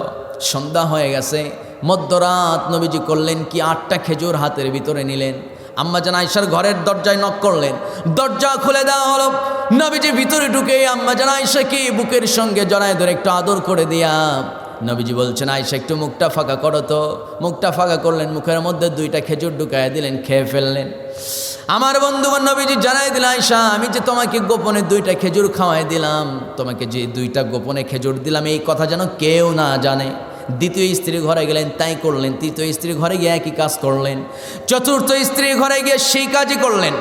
আমার বন্ধুগণ, ফজরের ওয়াক্ত হয়ে গেল, নামাজ শেষ কইরা আমার নবীজি বাড়িতে চলে আসলেন। দেখেন 4 বিবি আগে থেকেই বসা প্রশ্নের জবাব নেওয়ার জন্য। নবীজি বলছেন, শোনো, তোমাদের প্রশ্নের জবাব দিচ্ছি। গতকাল রাতে আমি যার মুখে 2টা খেজুর গোপনে উঠায় দিয়েছি, খাওয়াই দিয়েছি, তারেই আমি রাসূল সবচাইতে বেশি ভালোবাসি। আর একটু জোরে বলি সুবহানাল্লাহ। নবীজি একসাথে কতগুলো স্ত্রীকে মেনটেন করতেন, কাউকে কষ্ট পাইতে দিতেন না, কাউকে রাগ অভিমানে থাকতেই দিতেন না। স্ত্রীদের, নারীর, আপনার স্ত্রীর, নবীজি বলেছেন, কেউ যদি, কোন যুবক যদি তার স্ত্রীর রাগ অভিমান ভাঙাতে পারে, 1 বৎসর নফল ইবাদত করার সওয়াব। সুবহানাল্লাহ বলবেন না? আর যদি কোনো স্ত্রী যদি তার স্বামী দিন শেষে ঘরের মধ্যে ঢুকতেছে, যদি হাসি মুখে দরজা খুলে দেয়, যে কয়টা দাঁত বের হবে ওই কয় বছরের গুনাহ মাফ হয়ে যাবে। বাড়িতে গিয়ে দেখবেন আপনার বউ সবগুলো দাঁত বের করে কেলায় হাসতেছে। সম্মানিত ভাইয়েরা, স্বামী স্ত্রী, এটা লং একটা জার্নি, মানে লং একটা সময় ধরে আপনাকে এই সম্পর্ক টিকায় রাখতে হবে। স্বামী স্ত্রীর সম্পর্ক এটা বিরাট একটা সম্পর্ক, এটা খুব লম্বা সম্পর্ক। একটু ধৈর্য, একটু সবরের মাধ্যমে থাকতে হবে। তাছাড়া এই যে ডানে বামে যেদিকে তাকায় খালি ডিভোর্স আর ডিভোর্স, আছে না? আস্তে কমে আছে না? নাই। কেন? ধৈর্য নাই, ধৈর্য নাই, অধৈর্য হয়ে গেছে নারী পুরুষ বর্তমানে। কেন অধৈর্য হয়েছে? মেন সমস্যা হলো এই ফোন। মেন সমস্যা কি? এই মোবাইলটা চালাতে হবে, কিন্তু এটার একটা নিয়ন্ত্রণ, এটার একটা মানে সীমারেখা থাকতে হবে, বাইরে যাওয়া যাবে না। ঠিক আছে কি না? সম্মানিত ভাই, আল্লাহ আমাদেরকে কবুল করুক, জোরে বলি আমিন। তাহলে নবীজি সাল্লাল্লাহু আলাইহি সাল্লাম তাকে আল্লাহ তাআলা মেসেজ দিচ্ছেন, কি মেসেজ? যে হে নবী, প্রথম মানুষ আদমকে সৃষ্টি করেছি, তারপরে তার জোড়া, এই দুজন মানুষ থেকে পৃথিবীতে যত মানুষ আমি বিস্তার ঘটিয়েছি, যত মানুষ দুনিয়াতে আছে তামাম বিশ্ব জুড়ে, সব মানুষের মধ্য থেকে ইন্না আকরামাকুম ইনদাল্লাহি আতকাকুম, সবচাইতে আল্লাহর কাছে শ্রেষ্ঠ ওই মানুষ, শ্রেষ্ঠ ওই নারী এবং পুরুষ যার কলিজা জুড়ে কেবলমাত্র আল্লাহর ভয় বিদ্যমান। জোরে কোন সুবহানাল্লাহ। এই কলিজায় ভয় থাকতে হবে কার? আর একটু আসতে বলি আমার বন্ধুগণ। এরপরে 4 নাম্বার আল্লাহ রাসূল বলছেন, 4 নাম্বার যে উপহার রমাদান আমাকে আপনাকে দিয়ে গেল সেটা হলো কিয়াম। কিয়াম মানে হলো সালাত। আমার নবীকে একদিন সাহাবায়ে কেরাম জিজ্ঞেস করছেন, ইয়া রাসূলুল্লাহ, সর্বোত্তম সালাত কোনটা? নবীজি বলছেন, আফজালুস সালাতি সালাতুল ফারিদা, ফরজ 5 ওয়াক্ত সালাতের পর সবচাইতে শ্রেষ্ঠ সালাতের নাম হলো সালাতুল লাইল, তাহাজ্জুদের নামাজ। তাহাজ্জুদের নামাজ যদি কেউ পড়তে পারে সেই বান্দা আল্লাহর নিকটবর্তী হয়ে যাবে। জোরে কোন সুবহানাল্লাহ। আমার যুবক ভাইয়েরা, রাত 3টা 2টা 4টা বেজে যায়, গার্লফ্রেন্ডের সঙ্গে ভিডিও কলে হাইরে মজার কথা শুরু করে দেয়। আসে না নাই? বলেন, আসতে কবেন না, আসে না নাই?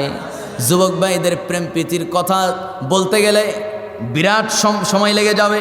এই যে যুব সমাজ বর্তমানে কেমনে ধ্বংস হয়ে যাচ্ছে আমার বন্ধুগণ, আমার ভাইয়েরা, ইনস্টাগ্রাম, এরপরে কি বলে ওই যে টেলিগ্রাম, ইনস্টাগ্রাম, হোয়াটসঅ্যাপ, এগুলোতে এমন কিছু কিছু গোপন একটা করে গ্রুপ আছে। কয়েকজন যুবকের কাছ থেকে শুনলাম আমার বন্ধুগণ, কিছু কিছু নারী আছে কলেজ ইউনিভার্সিটিতে পড়ুয়া, কিছু কিছু নারী আছে যারা কিনা শুনলাম মাত্র কিছু টাকার বিনিময়ে 200, 400, 500 টাকার বিনিময়ে 5 মিনিট 10 মিনিট উলঙ্গ ভিডিও কলে তার চেহারা দেখায়। আর একটু জোরে বলি নাউজুবিল্লাহ। এই যে রাতের বেলা মধ্যরাতে জানলা দরজা বন্ধ করে দিয়া, ও যুবক, কেউ তোমারে দেখে নাই, তুমি তোমার ইনকামের টাকা, তোমার বাপের টাকা, তোমার বাবার ঘাম ঝরানোর টাকা দিয়া ওই নারীর বিকাশে পাঠায় দিয়া সেই নারীকে নিয়ে তুমি হোয়াটসঅ্যাপে, ইনস্টাগ্রামে, টেলিগ্রামে, এরপরে ইমোতে তাকে টাকার বিনিময়ে তার সঙ্গে যে ভিডিও কলে তার উলঙ্গ শরীরটা দেখে তুমি যে মজা মারতেছো রাতের বেলা। জানো কি, ওই রাতের বেলা আল্লাহ রাব্বুল আলামিন প্রথম আসমানে এসে আজান দেওয়া শুরু করেন। আজান মানে হলো আহ্বান করা। আজান মানে কি বলেন? আহ্বান করা। মুয়াজ্জিন আহ্বান করে ঘোষণা দেয়, হাইয়া আলাস সালাহ হাইয়া আলাল ফালাহ, এসো নামাজের জন্য, এসো কল্যাণের জন্য। আল্লাহ আজান দেন প্রত্যেকটা রাতে, রাতের শেষ তৃতীয়াংশ প্রথম আসমানে এসে আজান দেন। আল্লাহ আজান দেন, আল্লাহ আহ্বান করেন। আল্লাহ কি আজান দেন, কি আহ্বান করেন? আমার নবীজি বলছেন, মাইয়াদউনি ফাস্তাজিব লা। আমার নবীজি বলছেন, আল্লাহ রাব্বুল আলামিন প্রথম আসমানে এসে বলেন, ও যুবক, ও যুবক পুরুষ, ও যুবতী নারী, কে আছো? কে আছো? একটু ঘুম থেকে জেগে ওঠো। মাইয়াদউনি, আমাকে ডাকো। ফাস্তাজিব লা, আমি তোমার ডাকে সাড়া দেওয়ার জন্য 6টা আসমান ভেদ করে প্রথম আসমানে এসে হাজির হয়েছি। আর একটু আসতে বলি সুবহানাল্লাহ। আমার আল্লাহ 2 নম্বরে কি আজান দেন শোনেন। আল্লাহ রাব্বুল আলামিন নবীর মাধ্যমে জানায় দিচ্ছেন, মাইয়াসআলুনি ফাউতিয়া। আল্লাহ রাব্বুল আলামিন প্রথম আসমানে এসে আহ্বান করেন, কে আছো আমার বান্দা বান্দিরা? তোমার কি খুব বিপদ নাকি? মনের মধ্যে খুব কি অশান্তি নাকি? খুব কি দুশ্চিন্তায় আছো নাকি? অসুস্থতায় আছো নাকি? কি যন্ত্রণা, কি সমস্যা, কি অসুবিধা? তোমার অসুবিধা, তোমার মনের কষ্ট শোনার জন্য ফাউতিয়ালা, আমি 7ম আসমান ভেদ করে প্রথম আসমানে এসে হাজির হয়েছে। জোরে কোন সুবহানাল্লাহ। ও বান্দা, ও নারী, মুমিন নারী এবং পুরুষরা, ফায়াস্তাগফিরুলা, আল্লাহ বলছেন, মাইয়াস্তাগফিরুনি ফাগফিরুলা। কে আছো? তোমার গুনাহ কি বেশি হয়ে গেছে নাকি? তুমি কি নিজেকে লজ্জিত মনে করছো নাকি? তুমি কি গুনাহের কারণে নিজেকে কি এমনটা চিন্তা করছো নাকি হতাশা কাজ করছে নাকি যে না আমি তো সবচাইতে বড় জঘন্য মানুষ, এমন এমন গোপনে অপরাধ করেছি, এমন এমন গুনাহ করছি যে গুনাহের কথাগুলো আমার বাপ মা জানলে কোনোদিন আমাকে সন্তান বলে পরিচয় দেবে না, আমার স্ত্রী জানলে কোনোদিন আমার সঙ্গে সংসার করবে না, আমার সন্তানরা যদি জেনে যায় আমার গুনাহের কথা, আমার সন্তানগুলো কোনোদিন বাপ বলে আর ডাকবে না, এত বড় পাপ করেছে, এত বড় জঘন্য অপরাধ করেছি। এই জন্য নিজেকে লজ্জিত মনে হয়, হতাশা কাজ করে। আল্লাহ বলেন না না বান্দা, ফাস্তাগফিরুল্লাহ, ও বান্দা তুমি শুধু ইস্তেগফার পাঠ করো, শুধু তুমি আল্লাহর কাছে শেষ রাতে তাহাজ্জুদের জায়নামাজে একটা বার চোখের পানি ফালায়া শুধুমাত্র মাইয়াস্তাগফিরুনি, একটু আল্লাহর কাছে মাফ চাও, একটু আল্লাহর কাছে দোয়া করো, ফায়াগফিরুল্লাহ, আল্লাহ তোমার গুনাহ মাফ করার জন্য 6টা আকাশ ভেদ করে প্রথম আসমানে এসে হাজির হয়েছে। আল্লাহ বলছেন বান্দারে তোমার কি সমস্যা? সমস্ত মানুষ, সমস্ত প্রাণীকুল সবাই ঘুমায় গেছে, আল্লাহু আকবার, সবাই ঘুমায় গেছে, আমি জেগে আছি, আমি তোমার নিকটবর্তী হয়েছি, তুমি শুধু উযু বানাও, বিছানা ছেড়ে ফেলো, জায়নামাজে দাঁড়ায় যাও, তোমার সঙ্গে আমার কথা হবে, তোমার সঙ্গে আমার কথা বলা বলি হবে। আল্লাহু আকবার। আমরা তাহাজ্জুদ কি একটু পড়ার চেষ্টা করব না ইনশাআল্লাহ? সবাই একটু জোরে বলি ইনশাআল্লাহ। তাহাজ্জুদ পড়লে আল্লাহর নিকটবর্তী হওয়া যায়। আহারে নেতা আসছে, নেতার একটু পাশাপাশি বসার জন্য ভিডিও করতেছে ক্যামেরাম্যান, একটু ভিডিওর মধ্যে নেতার পাশে যেন আমাকে একটু দেখা যায়, এর জন্য কত ঠেলাঠেলি হুড়াহুড়ি আসে না নাই কম? আমার বন্ধুগণ, স্বাধীনতা দিবস, বিজয় দিবসে শহীদ মিনারে আমরা ফুল দিতে যাই, ওই জায়গায় নেতার পাশে একটু দাঁড়ানোর জন্য কি ঠেলাঠেলি, ঠেলাঠেলির পরে একটু মুচকি হাসি আছে না? এই যে ঠেলাঠেলি, এই যে গুতাগুতি, এরপরে নেতার পাশে দাঁড়ালে একটু মুচকি হাসি, কি সান্ত্বনা, কি একটা আনন্দ। এই নেতার পাশে আমি ছবি তুলছি, নেতার নিকটবর্তী হয়েছি, এই চুটাফাটা চরিত্রহীন নেতার পাশে দাঁড়ানোর জন্য যদি আপনার এত আকাঙ্ক্ষা জাগে, আহারে যে আল্লাহ এত সুন্দর করে আমাকে আপনাকে এত সুন্দর চেহারা দান করলো, এত হ্যান্ডসাম চেহারার অধিকারী আপনি হয়েছেন, নাকি আপনাকে একজন দিয়েছেন, তিনি কে? আসতে বলবেন না, কে দিয়েছেন? আমার বন্ধুগণ, যে আল্লাহ দিল ওই আল্লাহর নিকটবর্তী হওয়ার দরকার আছে না নাই? একটু জোরে বলি আছে না নাই? আল্লাহর নিকটবর্তী হতে হবে। আল্লাহর নিকটবর্তী হওয়ার জন্য আল্লাহ রাব্বুল আলামিন একটা রাস্তা দেখায় দিয়েছেন। কি রাস্তা? আল্লাহ বলেন, ওয়ামিনাল লাইলি ফাতাহাজ্জাদ বিহি নাফিলাতাল লাকা আসা আন ইয়াবআসাকা রাব্বুকা মাকামান মাহমুদা। বলি আল্লাহু আকবার।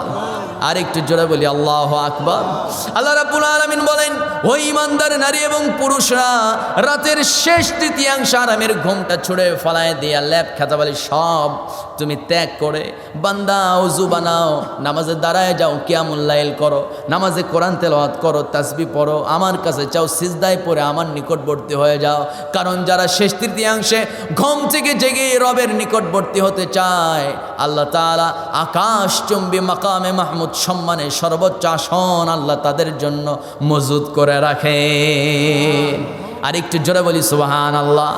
আমার বন্ধুগণ, রমাদান আমাকে আপনাকে যে 5টি উপহার দিয়ে বিদায় নিয়েছে, তার মধ্যে 5 নাম্বার হলো সালাত। 5 নাম্বারে কি বলে? 4 নাম্বার হলো সালাত। তার মধ্যে 4 নাম্বার হলো সালাত।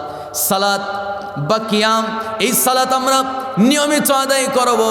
ফজর নামক যে একটা সালাত আছে, ঘুম থেকে উঠে পড়তে হয়। আমার ভাইয়েরা, ফজর নামাজে নবীজি বলেন, যেই বান্দা ঘুম থেকে উঠে ফজর নামাজের জন্য ওযু বানায়, তার চেহারার উজ্জ্বলতা আল্লাহ বাড়ায় দেন। আরেকটু আসতে বলি সুবহানাল্লাহ। পুরুষ মানুষ বিয়ের আগে খুব সাজুগুজু করে, দামি ফেস ওয়াশ, দামি চুনো পাউডার আছে না নাই কম? যুবকরা দেয় না? চুলের মধ্যে কি তেল দিবে? দামি তেল। মেয়েরা বিভিন্ন তেল দেয়, এরপরে চুলের মধ্যে তেল দেয়, চুলগুলো খুব সুন্দর করে চিরুনি মারে, এরপরে ভুরুটা একটু আঁচড়ায় নেয়, ফেস ওয়াশ দেয়, মুখটা পরিষ্কার করে, সুন্দর জামা গায়ে দেয়। এই যে চেহারার উজ্জ্বলতা, সৌন্দর্য বাড়াতে চান, কেন? মানুষ যেন একটু দেখে ভালো বলে।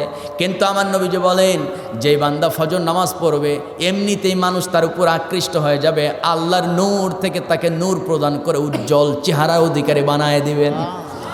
আরেকটু আসতে বলি সুবহানাল্লাহ। আমার বন্ধুগণ, আজ থেকে ফজর নামক ফজর নামক ফেস ওয়াশ ইউজ করতে হবে, ঠিক আছে কিনা? ফজর নামক ফেস ওয়াশের কাছে দুনিয়ার সব ফেস ওয়াশ ফেল, ঠিক কিনা? আমরা ফজর পড়ব, জোরে বলি ইনশাআল্লাহ, আর একটু জোরে বলি ইনশাআল্লাহ। আমার বন্ধুগণ, যদি কেউ নামাজ নিয়মিত আদায় করে, আল্লাহ রাব্বুল আলামিন বলছেন ইন্নাল মুত্তাকিনা ফি জান্নাতিন ওয়া উয়ুন আখিযিনা মা আতাহুম রাব্বুহুম ওয়া ওয়াকাহুম ইন্নাহুম কানু ক্বাবলা যালিকা মুহসিনিন كانوا قليلا من الليل ما يهجعون জোরে বলুন আল্লাহু আকবার। আল্লাহ রাব্বুল আলামিন বলছেন কানু কলিলাম মিনাল লাইলি মা ইয়াহজাউন, যাদের জন্য আল্লাহ রাব্বুল আলামিন এমন জান্নাত তৈরি করে রেখেছেন যেই জান্নাতের নিচ দিয়া মধুর ঝর্ণা, পানির ঝর্ণা, সুস্বাদু পরিচ্ছন্ন পানির ঝর্ণা, এরপরে দুধের ঝর্ণা, শরাবের ঝর্ণা, মানে পায়ের নিচ দিয়ে, জান্নাতের নিচ দিয়ে প্রবাহমান থাকবে, সুন্দরভাবে দেখা যাবে, তার উপর দিয়ে বান্দা হেঁটে হেঁটে চলে যাবে। কতই না চমৎকার দৃশ্য। আল্লাহ বলছেন শুধু তাই নয় বান্দা, অকল্পনীয় এমন সুন্দর সীমাহীন পুরস্কার তোমাকে আমি দেব, কল্পনাও করতে পারবে না, এত সুন্দর জান্নাত তোর জন্য মজুদ করে রাখছি।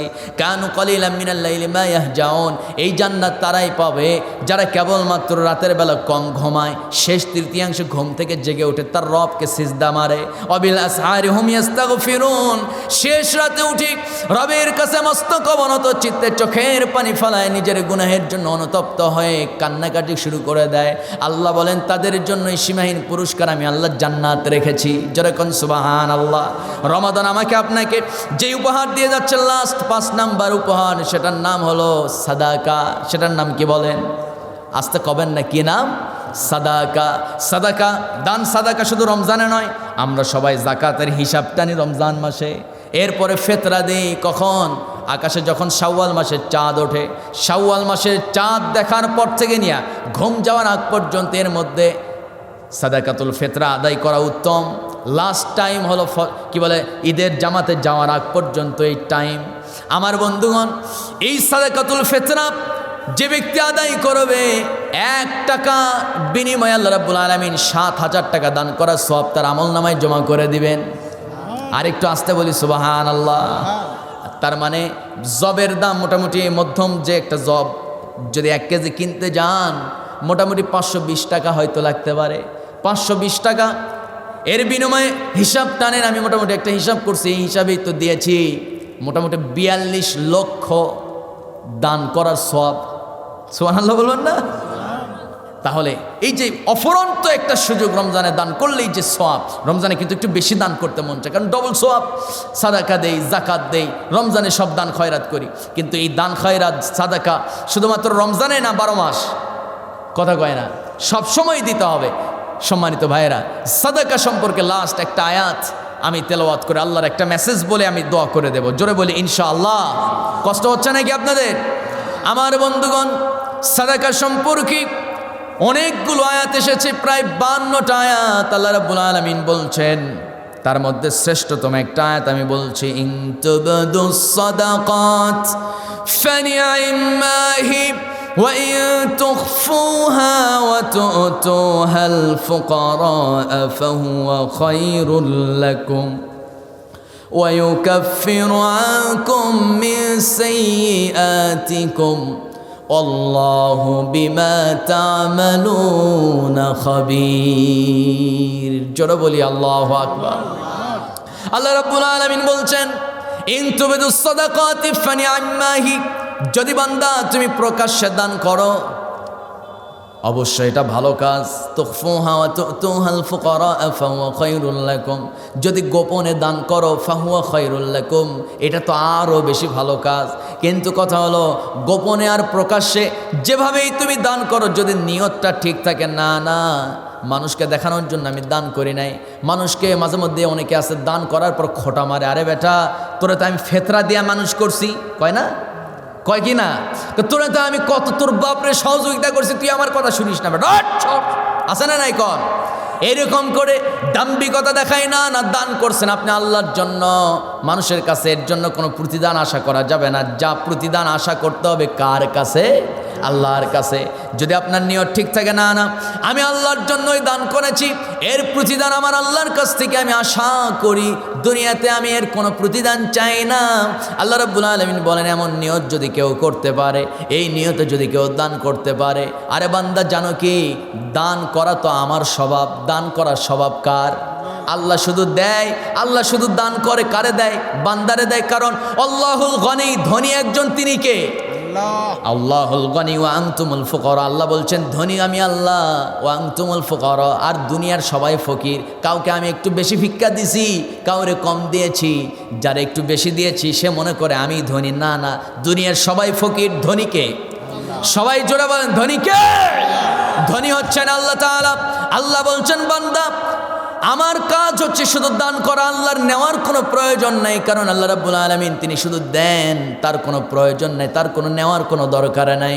আল্লাহ রাব্বুল আলামিন বলছেন যখন আমার কোনো বান্দার মধ্যে আমি দেখি আমার বান্দা দান করে, দান করা তো আমার স্বভাব, কিন্তু এই স্বভাব যখন কোনো বান্দা লালন করে, সেও যখন কাউকে দেয়, তার যে লেভেল, তার লেভেল থেকে আরেকটু নিচের লেভেলে যে অসহায় মানুষটাকে দান করলো, দান করা তো আমার স্বভাব, দয়া করা তো আমার স্বভাব। এই স্বভাব যখন আমি কোনো বান্দার ভিতরে দেখি, হে নবী আপনি জানায় দেন, সঙ্গে সঙ্গে আমি তার জিন্দেগির তামাম গুনাহগুলো ইউকাফির আনকুম মিন সাইয়্যাতিকুম, সব মাফ করে দেয়। জোরে কোন সুবহানাল্লাহ। দান করলে সাথে সাথে আল্লাহ মাফ করে দেন। শর্ত হলো নিয়ত ঠিক থাকতে হবে, আমি আল্লাহর জন্য দান করছি, এই নিয়ত থাকবে তো ইনশাআল্লাহ? একটু জোরে বলি ইনশাআল্লাহ। এই 5টি উপহার দিয়ে রমাদান আমাদের মাস থেকে বিদায় নিয়েছে। 1 নাম্বার কোরআন, 2 নাম্বার কি? সিয়াম, 3 নাম্বারে কিয়াম বা সালাত, 4 নাম্বারে তাকওয়া। তাকওয়া কি? খোদাভীতি। খোদাভীতি সম্পর্কে অনেকগুলো কথা ছিল, যাই হোক 5 নাম্বারে সাদাকা। এই 5টি আমল, 5টি যে উপহার, 5টি কাজের যে দায়িত্ব রমাদান আমাকে আপনাকে দিয়ে গেছে, এই 5টা কাজ বাকি 11টা মাস যদি আমরা করতে পারি, জান্নাতে যাওয়ার রাস্তা আল্লাহ আমাদের জন্য প্রশস্ত করে দিবেন। জোরে বলি সুবহানাল্লাহ। তাহলে এই বাকি 11টি মাস চলার জন্য রমাদান আমাদেরকে যে 5টি উপহার দিল, এই আমলগুলো আমরা করবো তো ইনশাআল্লাহ? কারা কারা নিয়ত করলাম দেখি তো একটু হাতগুলো, সবাই চিৎকার মেরে বলি ইয়া আল্লাহ আমাদেরকে 5 ওয়াক্ত সালাত জামাতের সাথে আদায় করার তৌফিক তুমি আল্লাহ দিয়ে দাও। চিৎকার মেরে বলি আমিন।